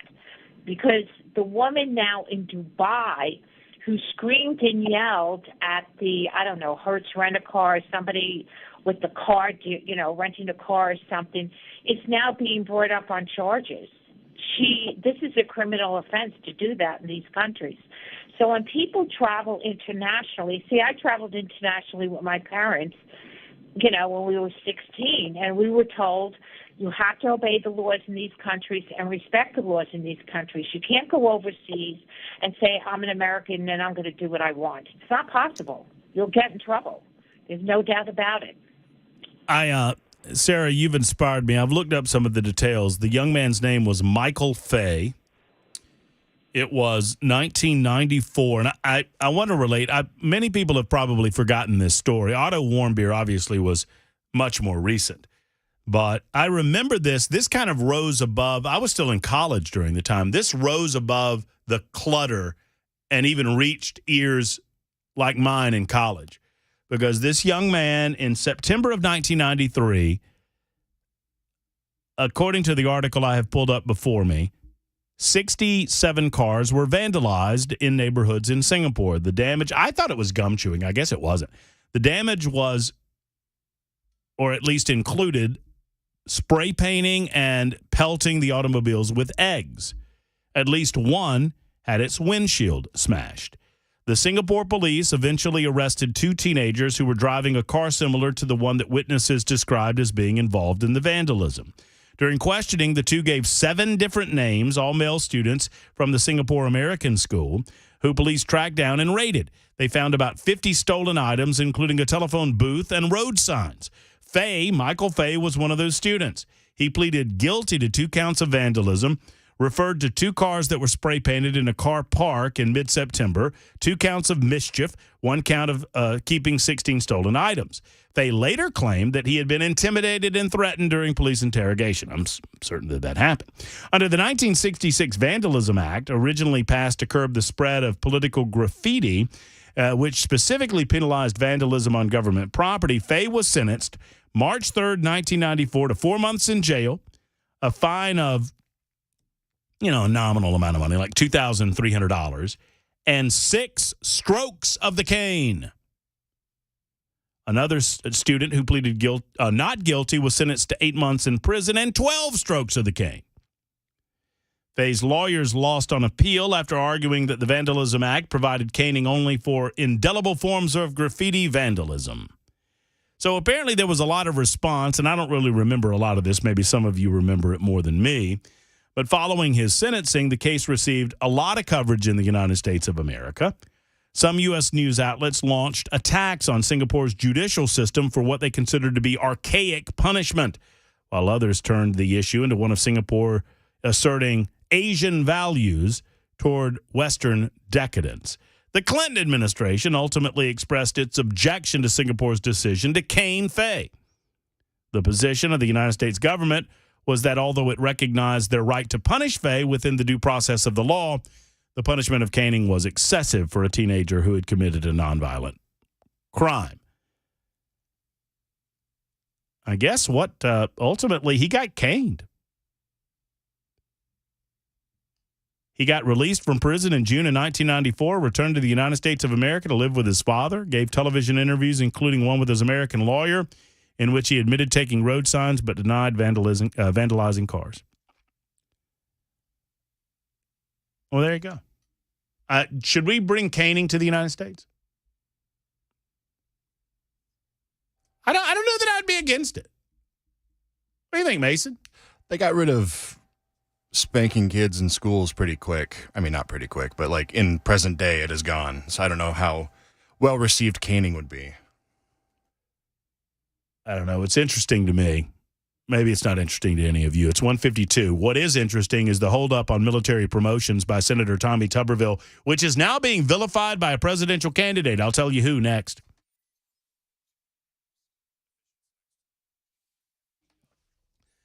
Friends, efficient heating and cooling is as simple as this. If you aren't getting as cool as you want to be, if your AC is not running as it should, I want you to call my man Jeff Eddy in Efficient Heating and Cooling and get him over to your house. Now, it might be Jeff. It might be one of his qualified technicians. Either way, they bring the efficient promise, and it's this. They're never going to upsell you on something you don't need. They're never going to tell you you need a new unit if you don't, and they will do everything in their power to get the maximum amount of life out of your unit you currently have.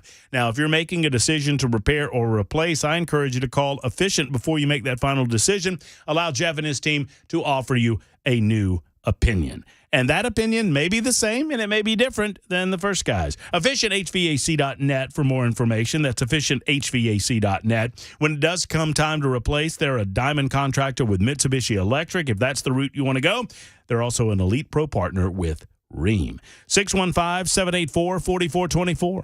784-4424 for Efficient Heating and Cooling. Hi, I'm Paul Winkler. There was a recent study by J.D. Power looking at how happy investors were with their advisors, and it wasn't pretty. What they found was only 11% of the respondents said that they were getting comprehensive financial planning, that the fees were clear, and that they felt that the advisor was acting in their best interest. Not a good picture, 11%. Now, one of the things that we do is we do comprehensive planning. We fit all of those bills, number one. But one of the things I want to talk about is in the financial planning process, what I think it ought to look like and what is available that people aren't getting. And one of the things is called probability analysis. So in essence, this is what we're talking about.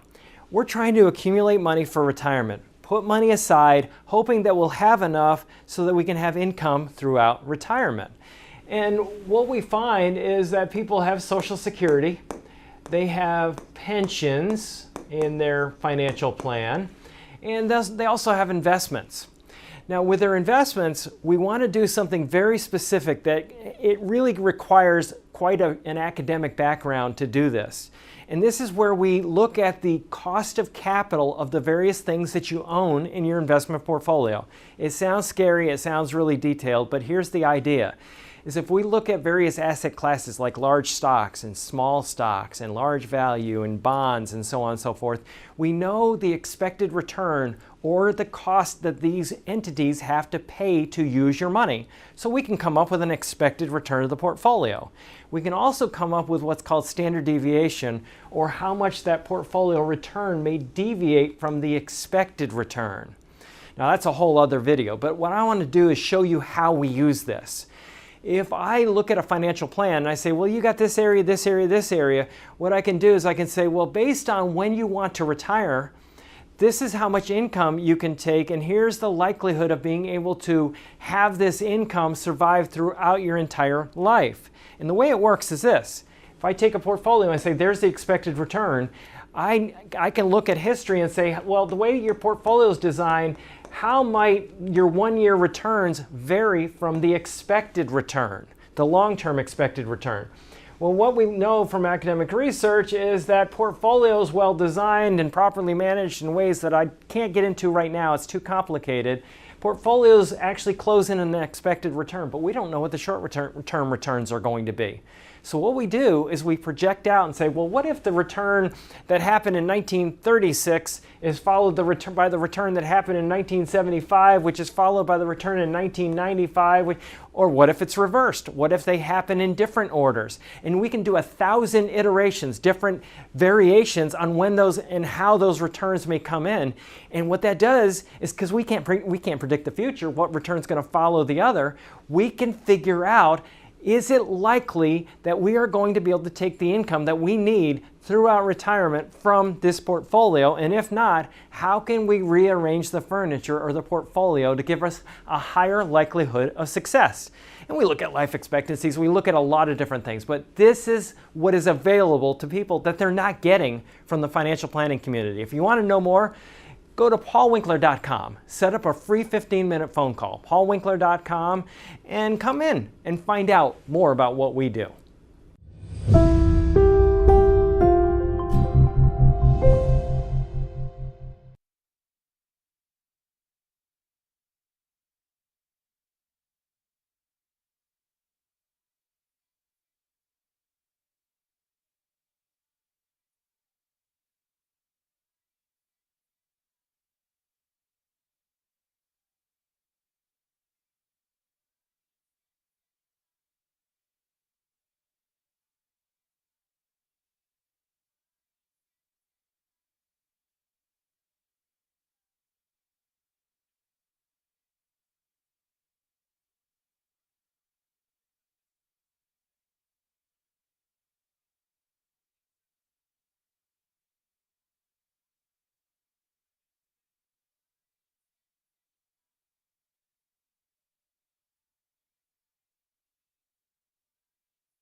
Finally, someone who was attacked by cancel culture is standing up for his beliefs. I'll tell you who. I don't know who this person is myself, really.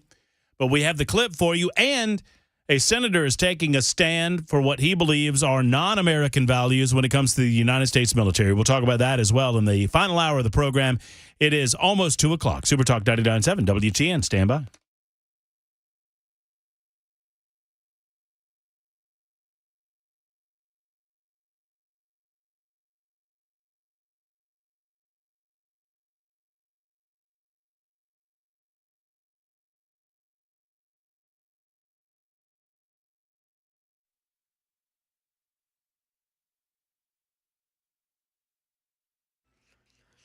It's 2 o'clock. I'm Mac Morey with your top stories. A partly cloudy day and currently 83 degrees in Nashville right now. The chance for severe weather comes tomorrow afternoon.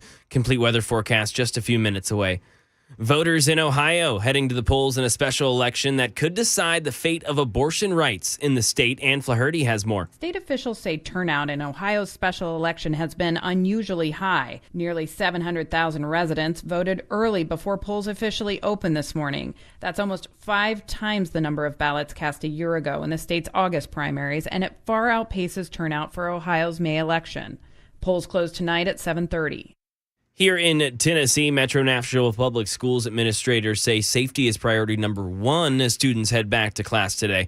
Directors of schools Dr. Adrian Battle on Upgrade, she says, will help them see and spot threats. I will tell you is that some of our new enhancements are around accelerating the implementation of shatterproof glass, AI technology to detect weapons in our schools, increased camera access across our campuses.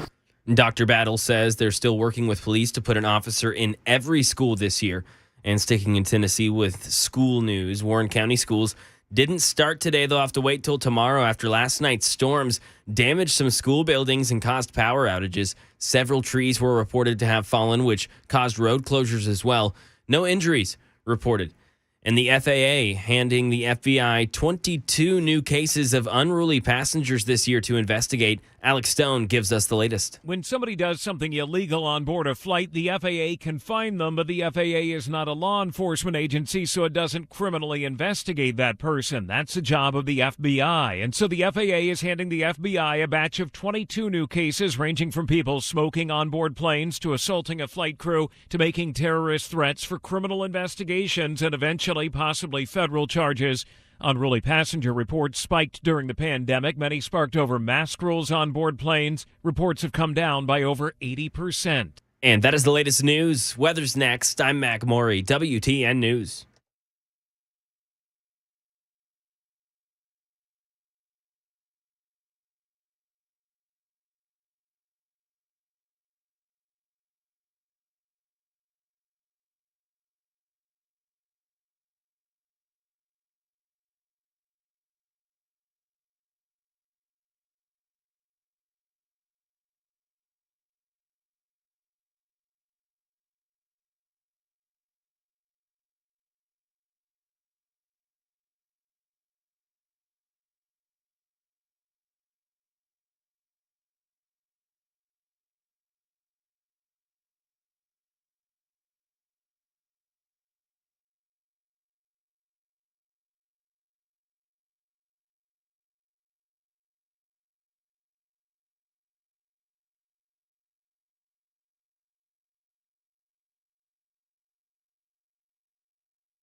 Hey, friends, it's Matt Murphy for Safe House. You know, Safe House got recently another truckload of Liberty safes in. They have the best selection around. They have a truckload of Browning safes that was delivered last week as well, and it is an astronomical deal that they've got on some of these safes. So I want to tell you about all of them, but I don't have the time because there's over 600 of them. I mean, that's what Mark keeps in stock.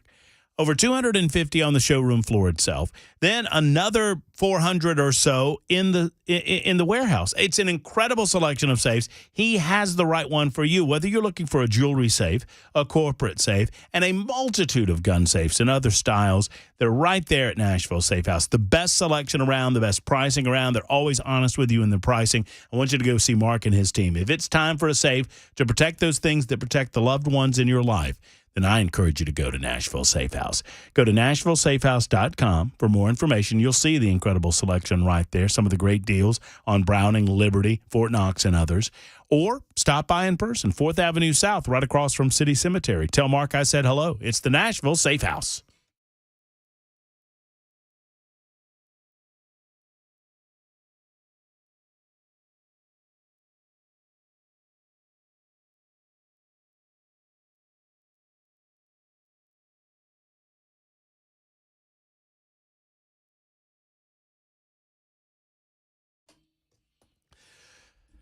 Here we are. Here we go. Hour number 3 of the Matt Murphy Show in progress right now on Super Talk 99.7 WTN. Pleased you've decided to join us. Whatever time you give, I appreciate it. 5 minutes of the full 3 hours. Brian Wilson in the Drive upcoming at 3 o'clock this afternoon from 3 until 7. A part of information-fueled and opinion-driven news talk radio for the masses. You'll see the masses in person, I mentioned, next week, 1 week from tonight at the J Street Korean Grill and Bar, easy for me to say. Come out and see us. The formal activities start at 6 o'clock, although Brian Wilson in the Drive will be broadcasting starting at 3 o'clock. But the entire gang will be there. Obviously, Dan Mandis, Chris Hand, the brand new addition to the show, or the station, Chris Hand, Pamela Furr, Johnny B., yours truly, Brian Wilson. And if you use the offer code Chris when you sign up, you'll get a $15 discount on your tickets at 997WTN.com. You can call us, be a part of the show as well, 615-737-9986. So we've made mention of this in the past, and I'm going to review it very quickly before I move on to tell you which presidential candidate has wagged their finger at Senator Tommy Tuberville. Senator Tuberville and I got to know one another, and you may know him from his days as a coach at Auburn. He was at Ole Miss. There were a couple of other schools. I want to say Cincinnati. A former football coach who turned into a political juggernaut during his election cycle for the U.S. Senate in 2020. He ran against Doug Jones, who had been placed in that seat via a special election against former Chief Justice of the Alabama Supreme Court, Roy Moore. Roy Moore was a toxic politician, and if there was ever a circumstance by which a Democrat could win a special election to a statewide seat, that was it. So Doug Jones, Democrat, sat in that seat for 2+ years before we had the regular cycle of session, or regular cycle of election, and Tommy Tuberville became the next senator. He was at that time the junior senator. He is now the senior senator for the state of Alabama, as Katie Britt has taken over the seat formerly occupied by the longtime Senator Richard Shelby. The backstory of the blockade that Senator Tommy Tuberville has put on mass nomination of military promotion is simple. When Dobbs v. Jackson was decided by the United States Supreme Court, obviously Dobbs v. Jackson overturned Roe v. Wade, which guaranteed that women had the ultimate right to privacy, to include the killing of their unborn child via abortion. And Dobbs v. Jackson said, you know what? The Constitution of the United States does not speak to this. If you want to put this in the American Code, you need to pass a law and codify it. Otherwise, it is left to the individual states to decide where they are on the issue of abortion and the privacy rights of women and the rights of the unborn child. Everybody with me so far? So obviously, the many states have done this, and the more liberal states allow abortion on demand, and the more conservative states, many of those states have banned abortions after particular points in the pregnancy, and some have virtually banned all abortions in their states altogether, Tennessee being one of those. Tennessee actually had a law already on the books that acted in a retroactive fashion should anything be. It was called a trigger law. That's what it's called. So when Dobbs v. Jackson was decided and many states determined that they were going to go with abortion restrictions, the United States Pentagon made certain decisions on policy regarding abortions within the military, to include abortion travel within the military. It is now a part of Pentagon and military policy that if you are stationed in a state where it is impermissible to have an abortion, that the United States government will pay for that service member to go to a state where abortion is allowed. And subsequently, one would presume, I don't know the individual details about, you use your medical to then get the abortion performed. So ultimately, all of this is on the taxpayer dime. One would think that more Republicans would be interested in stopping this. And only Alabama Senator Tommy Tuberville has decided that he's going to wage a campaign to try to get it stopped. Now, here's the point that Tuberville's making. It's just this simple. In order to change Pentagon policy and to use taxpayer dollars for abortion vacation, there should be a vote in the United States Senate and a vote in the House of Representatives, and that matter should be taken up then by the President of the United States. This should not be a unilateral decision to spend taxpayer dollars on this type of abortion travel without a vote of the elected representatives sent to Washington, D.C., to elect the various people in the various states. So, because of a lack of vote, Tommy Tuberville has decided to put a hold on the mass promotion and not the nomination and promotion of military personnel. Senate Majority Leader Chuck Schumer has said that holding up the promotion of military leaders is, quote, one of the most abominable and outrageous things I've ever seen in this chamber, witnessed by the fact that no one has ever had the temerity or the gall to do this before. Now, approving military promotions and nominations has once been, or has for a while been, an exercise in a thumbs up or a thumbs down. It is one of the more bipartisan things that is taken up in the Senate. However, because the United States military, through the Pentagon, decided to politicize the Pentagon with regard to abortion policies, the Alabama Republican Tommy Tuberville said, you know what? Let's go ahead and vote on all of these. So as of the middle of July, they had stalled about 300 nominations of senior officers. The suggestion is that this could balloon to 650 by the end of the year. Tuberville says that he's not dropping the hold on these promotions until there's a vote on Pentagon policy. He also says that it's up to the Democrats in charge in the United States Senate to bring that up to a vote. He's not going to do it just to have it shot down. He wants it brought up by Chuck Schumer and the rest of the Democrats. Democrats have to introduce their own bill on a policy and hold the vote. Democrat leaders, of course, say that they will not do that. Now, in the Senate, one senator can do this.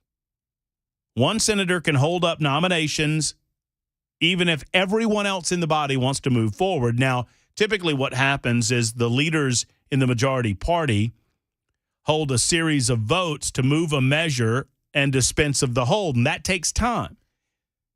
So there are hundreds of military nominations and promotions on hold right now. Leadership in the Senate is controlled by Democrats.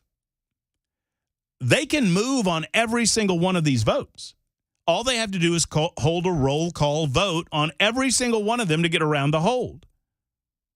But they don't want to do that because that takes a lot of work. As a matter of fact, the Senate Armed Service Committee chairman, Senator Jack Reed, said that holding votes on more than 260 military nominations, which is what it was about 2 weeks ago, through regular procedure would take 27 days in the Senate if they worked around the clock, or 84 days if the Senate worked 8 hours a day in order to get around Tuberville. To which I say, have at it. Have at it. Tuberville's right, by the way. The Pentagon is not within their authority to unilaterally change their policy and spend taxpayer dollars for abortions, particularly considering that we have had in the past laws on the books. What is it? It's not the Bird Rule. I'm thinking of something differently. Where no public money should be spent on abortions. Well, now they're doing that. They're getting around the will of Congress in order to do this, and Tommy Tuberville has said no. And I applaud Tuberville for taking this stand, and more Republicans should be behind him on this. All right, so there's the backstory. We haven't talked a lot about it on the show, but I applaud the actions of Senator Tuberville. And, you know, the usual suspects, the Mitch McConnells of the world, we need to move forward and move these military, we're endangering the lives of American soldiers. No, we're not. All of these posts have been filled temporarily until the hold goes away or until the Democrats in the Senate see fit to actually go around Tuberville and get these nominations taken care of one by one. Nikki Haley recently appeared on the Hugh Hewitt show, and the Republican presidential candidate and former UN ambassador criticized Senator Tommy Tuberville for his hold on military promotions. It's one thing to have a difference of opinion, but what Nikki Haley said was that it was, quote, shameful. Saying to Hugh Hewitt, this just goes to show how messed up our country is. I mean, you look at the fact that the Department of Defense shouldn't be doing this in the first place, but there's got to be other ways to go about doing this. She added, I appreciate what Tuberville's trying to do. I do. Like it's totally wrong that the Department of Defense is doing this, but have we gotten so low that this is how we have to go about stopping it? For my husband who's serving overseas and for all the military men and women, the idea that this is what they're looking back and seeing, this is what they're dealing with on top of the stresses of keeping themselves safe and being away from their families, it's wrong. It's shameful. Do you believe it's wrong? Do you believe it's shameful? I do not. The military should not be the sacred cow that it seems to have become for some Republicans. The military spends a tremendous amount of our taxpayer dollars. And the vast majority of that money is spent in good-hearted and well-meaning defense of American citizens from foreign aggression or from oppression overseas, or to protect our friends against common enemies. But I do not believe that this hold in any way is preventing the military from doing its job. I secondarily believe that it is high time that statesmen were willing to take a stand on matters specific to the operation of our military and the way that they operate extracurricular to the civilian representatives that we send to Washington, D.C. to represent you and me. And we sent Donald Trump to do something. We sent him not only to govern our country in a more conservative manner, which he largely did, although I'm on record as saying Donald Trump was more of a moderate than a conservative, especially when it came to physical matters. But he did a tremendous job of rebuilding the morale of our military. He did a tremendous job of deregulating American business, and he did a tremendous job in nominating justices that are going to appropriately interpret the Constitution of the United States. And in interpreting that Constitution, they sent the matter of abortion back to the individual states, and the Defense Department and the Pentagon decided to do an end around on that decision making. And I say Godspeed to Tommy Tuberville. And Nikki Haley, your thoughts about this matter are about as flat as your presidential campaign. Going nowhere. 615-737-9986, 219, Super Talk 99.7 WTN.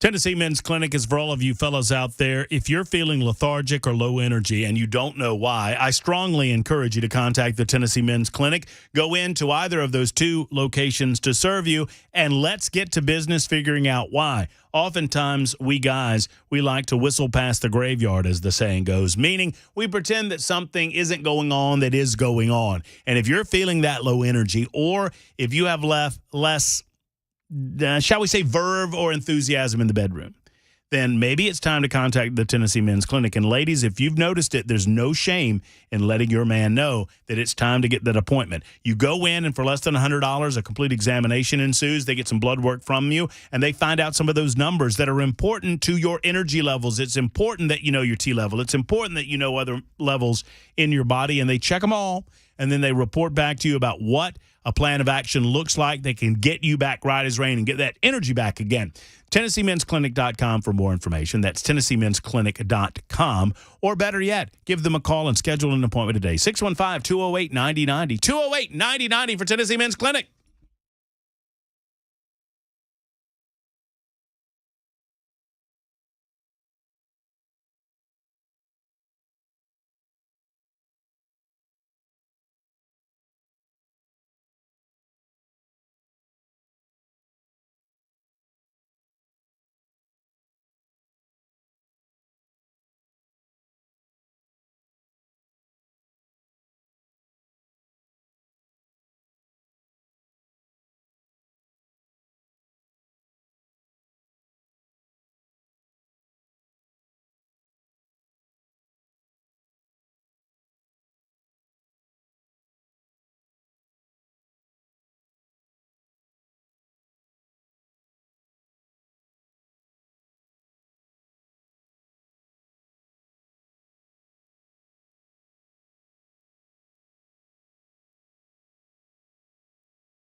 Charges going out to members of the boat brawl in Montgomery, Alabama, a fire in Hendersonville here in Tennessee, plus school safety arguments among legislatures here in the state. That and more. 2:30 Super Talk 99.7 WTN. Thank you much, Mr. Morey. So thoughts on the United States military, a lot of them coming in. It's the Hyde Amendment that I'm thinking of. Thank you, Ray. For some reason, I wanted to call it the Byrd Amendment, but that's something very different. 224, Super Talk 99.7, WTN. Making our way till 3 o'clock. We'll hand off to The Drive with Brian Wilson at that time. You know, there are some other matters involving presidential politics to include the president of the United States, or former president of the United States of America, having to make an argument. This one is, so the president's being accused of using language to deceive the United States of America and the voters of the United States of America. He's not being charged with any sort of criminal incitement to violence. He's being charged with conspiracy to defraud the United States of America, amongst other things. I could list off there's like 4 different charges. Well, now, former President Donald Trump's legal team has been forced to go back to the prosecution to demand that the President of the United States be allowed to freely discuss the case against him while on the campaign trail. In a court filing yesterday, Donald Trump's lawyers had to lean into claims that the special prosecution, the counsel prosecutors, are politically motivated in their desire to gag him and prevent him from speaking about the case. Attorneys in a court filing said, in a trial about First Amendment rights, the government seeks to restrict First Amendment rights. Going on to say, worse, it does so against the administration's primary political opponent during an election season in which the administration, prominent party members, and media allies have campaigned on the indictment and proliferated its false allegations. And I want to put this in layman's terms. The Joe Biden Department of Justice has now indicted the primary political opponent of Joe Biden, Donald Trump, for actions that he committed while president of the United States. That's one thing. That's egregious enough. But now that same prosecution that's going after Donald Trump, a prosecution controlled ultimately by Attorney General Merrick Garland and the President of the United States himself, they're arguing that not only do they have the ability to prosecute and charge Donald Trump with criminal conspiracy, but they also have the ability to prevent him from talking about it while on the campaign trail, and simultaneously, Joe Biden, who controls the Department of Justice, can talk about it on the campaign trail. You follow? So Joe Biden can run around talking about how Donald Trump's under criminal indictment and Donald Trump is under criminal charges and Donald Trump's got to go to trial and Donald Trump allegedly broke the law. He can campaign against Donald Trump, spouting out all of this nonsense he wants. But if Donald Trump, if this gag order goes through, if Donald Trump responds, he's in violation of the gag order and at risk of going to jail over a case that has everything to do with free speech to begin with. Prosecutors say Trump and his team want to try the case in the press. They're asking the judge to put restrictions in place so Trump cannot share publicly much of what the DOJ claims to have gathered against him that he learns before trial. The goal of the defendant's proposed protective order, pretrial publicity, is antithetical to the interest of justice. You know what's antithetical to the interest of justice? Trying your chief political rival over what was political speech that you claim was motivated by conspiracy in order to preclude him from becoming the Republican nominee to go up against Joe Biden to begin with. Imagine a scenario that Joe Biden goes out on the campaign trail and he talks about publicly available information regarding the indictment against Donald Trump, and that Donald Trump then responds to some of the comments being made by Joe Biden and says what Joe Biden is not saying, what he's saying right now is not true, and I know that it's not true because they've not presented any evidence in this trial to suggest that it would be true, and I know because I've seen the evidence. Well, the judge in the case would then declare that Donald Trump's in violation of his gag order. We are living in uncharted territory. When the President of the United States, with the blessing of the majority of the mainstream media, is allowed to engage in this type of behavior. And sadly, I have no confidence that the U.S. District Judge in this case, Tanya Chutkan, is going to rule appropriately. She has indicated that she was going to hold a hearing this week on the dispute over what restrictions should be imposed, telling the parties to come with two options for when such a hearing could be held by 3 o'clock today. The two teams, Jack Smith and Donald Trump's legal team, have fought in court filings over the schedule.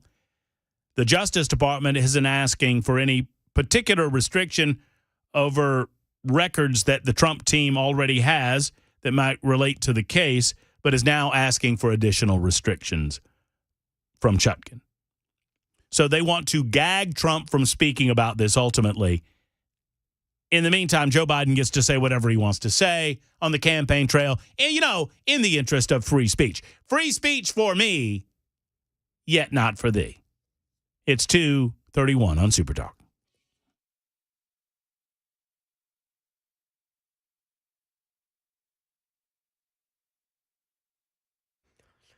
"31 minutes after the hour of 2 o'clock, I'm Mac Maury with your top stories. 83 degrees right now on Music Row. Weather should remain calm today, but tomorrow afternoon is when we could see some strong winds paired with expected storms. Full weather forecast coming up in 2 minutes. Just days after a video of a fight between an Alabama riverboat worker and a group of private boaters went viral over the weekend, Montgomery Police Department Chief Daryl Albert gave an update today on criminal charges and identified the two victims in this case, including the dock worker, a co-captain of the riverboat waiting to park in the spot that was used illegally by the private boat.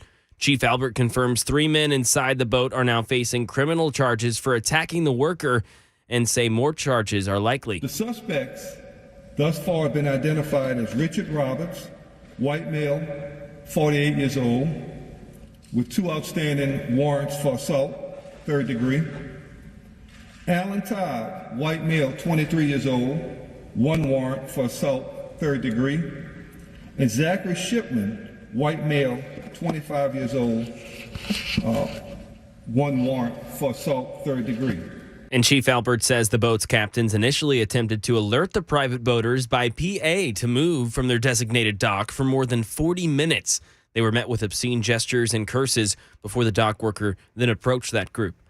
A fire here in Tennessee, a home in Hendersonville, very damaged after flames engulfed the structure. Officials arrived at the house at around 2 a.m. Investigators are still wanting to determine the cause of the flames. A man is in the hospital for smoke inhalation.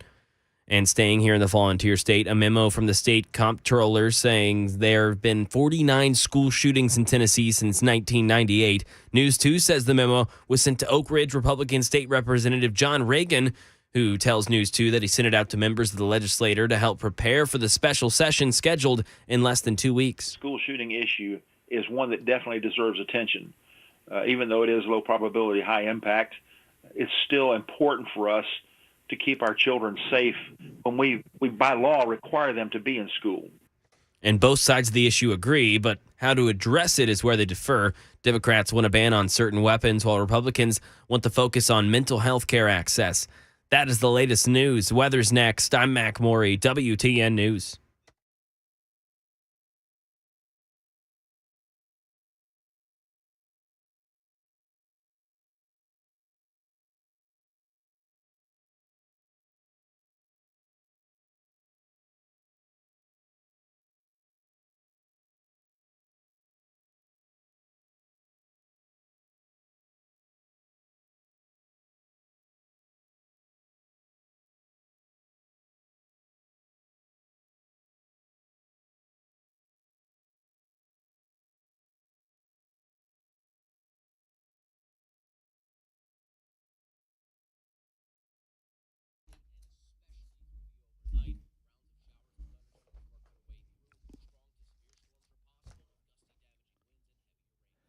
Friends, when it comes to large home repairs, a lot of times homeowners pretend they don't see the warning signs because they, I guess, are hopeful that if they don't see the warning signs, then the warning signs aren't really there.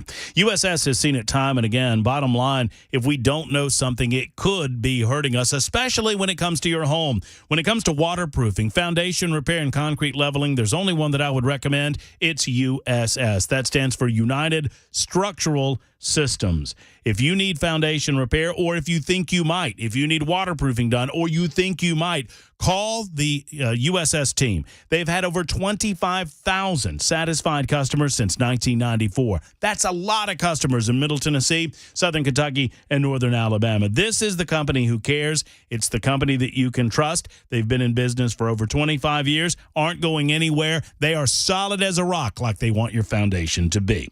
They guarantee their best. Called USS, serving Middle Tennessee, Southern Kentucky, and Northern Alabama, online at USSTN.com. That's USSTN.com, or give them a call for an appointment today. 615-488-7855. 488-7855.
Cruising through a Tuesday afternoon on the Murphy Show, Supertalk 99.7 WTN. Supertalk TV is up and running. YouTube, Facebook, Twitter, and Twitch. Or someone said that we should change. You know, we were referring to Twitter, which is now X, and what do you call them? One of our loyal listeners suggested Twix. A nice combo of the two. Yeah, I kind of like that. Do you like the left Twix or the right Twix, though? Now, that's a good enough ad campaign that you asked me that question. Pretty good. Are you a Twix fan? Are you a candy fan, man? I enjoy them every once in a while. Yeah, sure, why not? I'm not the biggest chocolate person, but I enjoy the occasional chocolate bar. Mm-hmm. If you had to choose one type of dessert for the rest of your life, where are you going? One type, and I'm categorizing like candy bars versus cake versus pie versus ice cream. I'm talking about a style of dessert. I'm not even limiting you on flavors of said style. So if you choose pie, you can have apple pie and cherry pie and key lime pie. If you choose cake, you know what I'm I saying? have a question for that, though. Okay. Is cheesecake count as a pie? Well, Mason, hold on. I'm going to answer in a moment. Mac Morey. Yeah. I don't want you to answer as you would answer this question. I want you to answer Mason's question as you think I will answer his question. He has asked, is cheesecake a pie? How would I answer that? Well, do you say pie after you say cheesecake? Then no, it's not a pie. Is it cheese pie, Mason? There it That's is, the there reaction it I knew I is. was going Not to get. cheese pie. It's cheesecake. I'm just saying it has a crust and it has the similar filling. There's a reason I'm asking. There is zero question where I'm going on this, but I want to give you guys a crack at it. So one style of dessert for the rest of your life, Mac Morey, where are you going? Shake. I want shakes. You want shakes? Yes. I like shake. You're such a weirdo. You know what? I like that answer right there. Let me just talk to the audience for a second. Guys, gather around the radios. Just hold on. Just gather around your radios. That answer right there. That's why we're going to hell. The youth of today. I want some shake. Is a malted counted as a shake? Yeah. Oh, you just get the malteds in there? The Sure. malted in there I mean, as whatever. well. It says shakes and malts on my menu, but whatever. Oh, I'll give you malteds. You can have the shakes. You can have them. Thank you. Banana, chamocha, chocolate, strawberry, vanilla. Wait a minute. I'm thinking I'm coming around on the shakes now that I think about it. Mason, where are you going? I think I'm going to go cookies. Cookies? Cookies, man. Never thought. Wow. Cookies. I know it's generic, but like there's so many. A lot of cookies. So many options. I gave you, all you have to pick is a category. Yeah. And you can, I don't know that I'm going to give you stacked cookies with cream filling, though, because I think we're getting into cake territory there. He's stacking multiple cookies. On You know what I'm saying? Like those little, the cookie sandwiches. Oh, 100%. I am going with aforementioned cake. I think you've got such a variety. You got German chocolate. You've got red velvet, which is my favorite dessert. I mean, there's just so many different things you can do. To hell with the pies. You can have the pies. I'm not interested in the pies. I want the cake. And so you get cheesecake. And I get cheesecake. And, right under your boat there. And we might negotiate, Maury, you and I might can negotiate a shake cheesecake swap. Cheesecake. Yeah. Mason, Ooh. I'm sorry. You picked it correctly. You have your damn cookies. I don't want cookies. Hey, cookies and cream milkshakes exist. It's true. Well, I'll be in talks. Well, I'll be you in can talks. negotiate with Mac Morey all you They have want. ice cream cakes as well, so that gets you guys tied in there. See, I've got a real. Oh, I didn't even think about ice cream cake. Oh, my answer is so much better than yours, Mason. Oh, it's so much better. What are you? You're over there. It's a cookies and cream ice cream cake. I'm eating red velvet, German chocolate, cheesecake, and ice cream cake, and you got snickerdoodles. I'm an oatmeal raisin guy, though. Oatmeal raisin cookies are pretty good. Very good. With chocolate chips in them? You don't like chocolate, though. I like chocolate if it's not like overwhelming. That's where I'm okay with it. Yeah, I dig it. I dig it. I have no idea why we're talking about this, but I like it. One way or the other, hope that you have your dessert of your choosing sometime later on tonight. Let me get back to more important things. I want to share this with you without comment. I saw it on social media earlier. Cheryl Rex is the mother of Lance Corporal Dylan Mayoral. She lost her son in the deadly exit of Afghanistan orchestrated by the Biden administration. She was speaking about that deadly Afghan exit. I don't know exactly when this was. It was over the last couple of days, and it might be in conjunction with an anniversary of that disastrous withdrawal. Cheryl Rex spoke about her meeting with President Joe Biden. And I think every media outlet should play this minute of audio. Here it is. When Joe Biden, our elected president, entered the room, when he approached me, his words to me were, my wife Gill and I know how you feel. We lost our son as well and brought him home in a flag-draped coffin. My heart started beating faster, and I started shaking, knowing that their son died from cancer and they were able to be by his side. Also wondering how someone could honestly, be so heartless to say he knew how I felt a little over 24 hours and learning of my son's death.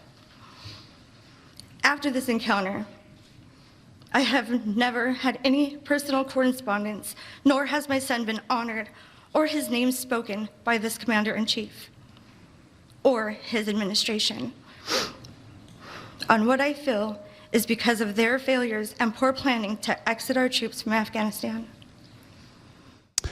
That is Cheryl Rex, the mother of Lance Corporal Dylan Marola, speaking about an interaction between herself and the Commander-in-Chief, Joe Biden, with Joe Biden continuing to repeat with a little bit of nuance nowadays the lie that he's been telling for so long that he lost his son in Iraq.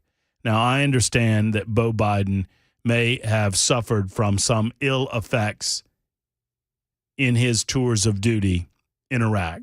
But Beau Biden died in the United States of America. Beau Biden died of cancer. And as Ms. Rex said, Joe Biden had an opportunity to be with his son, to compare what happened to Beau, as tragic as it was. Even as much as I despise Joe Biden, I wouldn't wish losing a son on any father. My grandfather lost his son. I get it. But I don't get it like my granddad got it, and I never will pretend like I do. But Joe Biden runs around using what is ultimately stolen valor to attempt to connect to Gold Star mothers and Gold Star families. And the premise is that they don't know better. They know better, sir. They know that you lost your son in America to cancer. No matter how many times you lie about losing him in Iraq. And now you've gotten a little more subtle, saying, well, we brought our son home in a flag-draped coffin. The indication is that he died in service. He did not. And why do you keep saying that he did? Why?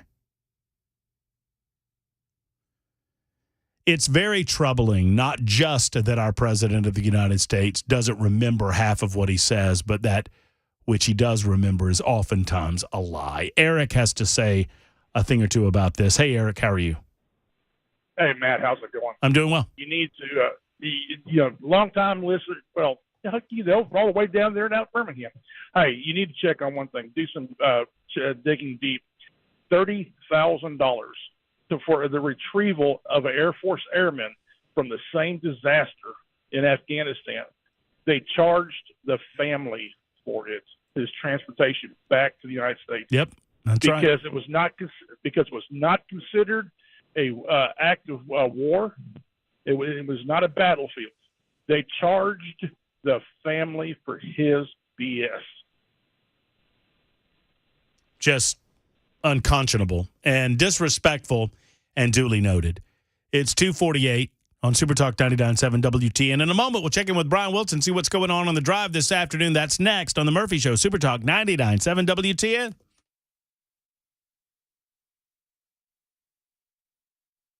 You've been hearing me talk about Stokes and Nielsen and his Channel Greatness program, and we've now moved on to the next big event. There is a law enforcement appreciation concert that is set to go off. It's the 7th annual Law Enforcement Appreciation Concert since 2021.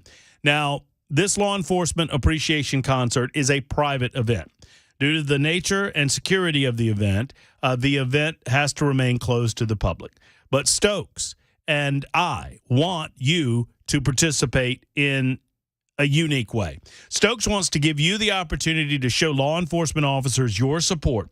The goal is to cover the venue with posters of support from various parts of our community, whether it's from Matt Murphy at Super Talk 99.7 WTN or Joe and Sally from Your Business Here, whatever it might be. While we can't open the event to the public, we want to show all of these law enforcement officers your love and your support through signs of encouragement and thank you. We wish we could have it open to the public, but it is not possible. But we can still Shower them with love. Stokes is looking for enough posters for each officer to take one home. We need your help. We need a minimum of 200 posters from people around the community. We'd love about 250 of them. Email Stokes to volunteer and be a part of it. He can tell you more at signvolunteer997@gmail.com. That's signvolunteer997@gmail.com. Tell Stokes you heard about him on the Matt Murphy Show, and he'll lead you in the right direction. Signvolunteer997@gmail.com. Hi, I'm Paul Winkler. There was a recent study by J.D. Power looking at how happy investors were with their advisors, and it wasn't pretty. What they found was only 11% of the respondents said that they were getting comprehensive financial planning, that the fees were clear, and that they felt that the advisor was acting in their best interest. Not a good picture, 11%. Now, one of the things that we do is we do comprehensive planning. We fit all of those bills, number one. But one of the things I want to talk about is in the financial planning process, what I think it ought to look like and what is available that people aren't getting. And one of the things is called probability analysis. So in essence, this is what we're talking about. We're trying to accumulate money for retirement. Put money aside, hoping that we'll have enough so that we can have income throughout retirement. And what we find is that people have Social Security, they have pensions in their financial plan, and they also have investments. Now, with their investments, we want to do something very specific that it really requires quite an academic background to do this. And this is where we look at the cost of capital of the various things that you own in your investment portfolio. It sounds scary, it sounds really detailed, but here's the idea. Is if we look at various asset classes like large stocks and small stocks and large value and bonds and so on and so forth, we know the expected return or the cost that these entities have to pay to use your money. So we can come up with an expected return of the portfolio. We can also come up with what's called standard deviation, or how much that portfolio return may deviate from the expected return. Now that's a whole other video, but what I want to do is show you how we use this. If I look at a financial plan and I say, well, you got this area, this area, this area, what I can do is I can say, well, based on when you want to retire, this is how much income you can take, and here's the likelihood of being able to have this income survive throughout your entire life. And the way it works is this. If I take a portfolio and I say, there's the expected return, I can look at history and say, well, the way your portfolio is designed, how might your one-year returns vary from the expected return, the long-term expected return? Well, what we know from academic research is that portfolios well designed and properly managed in ways that I can't get into right now, it's too complicated. Portfolios actually close in an expected return, but we don't know what the short-term returns are going to be. So what we do is we project out and say, well, what if the return that happened in 1936 is followed by the return that happened in 1975, which is followed by the return in 1995, or what if it's reversed? What if they happen in different orders? And we can do 1,000 iterations, different variations on when those and how those returns may come in. And what that does is, because we can't predict the future, what return's going to follow the other, we can figure out, is it likely that we are going to be able to take the income that we need throughout retirement from this portfolio? And if not, how can we rearrange the furniture or the portfolio to give us a higher likelihood of success? And we look at life expectancies, we look at a lot of different things, but this is what is available to people that they're not getting from the financial planning community. If you want to know more, go to paulwinkler.com, set up a free 15-minute phone call, paulwinkler.com, and come in and find out more about what we do.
The latest on the Alabama boat brawl. A man who tried to help a stranded driver now dies from his injuries after he was hit. School safety in Metro Nashville schools, plus some good news for users of a popular diabetes medication. That and more at 3 o'clock. Super Talk 99.7 WTN.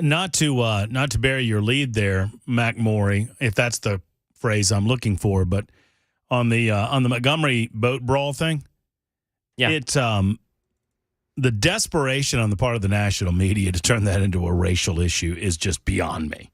And the mayor, who is an African-American mayor, Stephen Reed, the police chief, they're both saying, we don't have any indication that this was racially motivated at this time. If we do, we'll let you know. And they're just, the mainstream media is just demanding that it be racially motivated when, in fact, there is no evidence to indicate that. Bad nonetheless, but racially motivated. Not so much. By the way, before I let you go, Mac Morey, and find out what Brian Wilson's got going on the drive, loyal listeners to the Matt Murphy Show have indicated that you missed a great opportunity with your shake answer on your dessert category of choice. Oh, dang. That couldn't you just go ice cream and just wait? Oh! Couldn't you have just gone ice cream and just wait? Right? Oh, that's such a good point. Yeah, So you can wait till it just melts down. Yeah, just melt down a little bit and then stir it with a spoon. Brian Wilson joins us in the midst of all this fun and frivolity to find out what in the heck's going on in the drive. Hey, Brian, how are you? I think that whole thing, that brawl down there in Alabama, just speaks about the quality of people who come from Alabama. Quite frankly. No. Wilson, come on. Look, I've been on that paddle boat. And they are very serious about where they park on that river. So they're not taking any of that lightly. I'm just fascinated. How drunk do you have to be? Yeah. In order to decide you want to fight everybody because you're in an assigned park position. One afternoon on a lake or a river where you're in a boat in a hot afternoon after people have been drinking beer all day, things can devolve pretty quickly. I'm pretty sure that there probably was alcohol involved. I would imagine. Yeah. I would imagine. So, it's a story that I've not gotten to today. And, far be it from me to suggest what you're going to talk about this afternoon, because you always surprise me when I listen. But I don't know who this guy is. Is that true? Is that really true? Yes, you surprise me. Did I me. surprise you? Well, yeah. You think, now, that's not news. And what's he doing that for? I'll tell you what you surprised me, Brian. Your knowledge of pop culture surprises me on occasion. On occasion, you will surprise me. So I will have no doubt that you know who Neo is. N-E-Y-O? I do not know. Have you seen this guy? No. Do you know this story? So he made a statement. He is apparently a rapper and an artist, and he has 5 boys and 2 girls, and he made a statement about transgender people. And his publicist came out and tried to clean it up, and he is now, I think he's going to fire his publicist, and he's saying, no, my statement stands. I don't believe that kids should be transitioning from boys to girls and girls to boys. So good for him for taking a stand for his values. Huh? It's an unusual thing these days. Public officials trying to wade into those waters, it can be dangerous. Well, I anxiously await the drive with Brian Wilson, and it is on the way in mere seconds. The music's in the background, which means that all of us, after the news, will get to listen to what Brian has to say about the news of the day. I'll be back tomorrow, 12 noon. Until then, have a great day, folks. So long.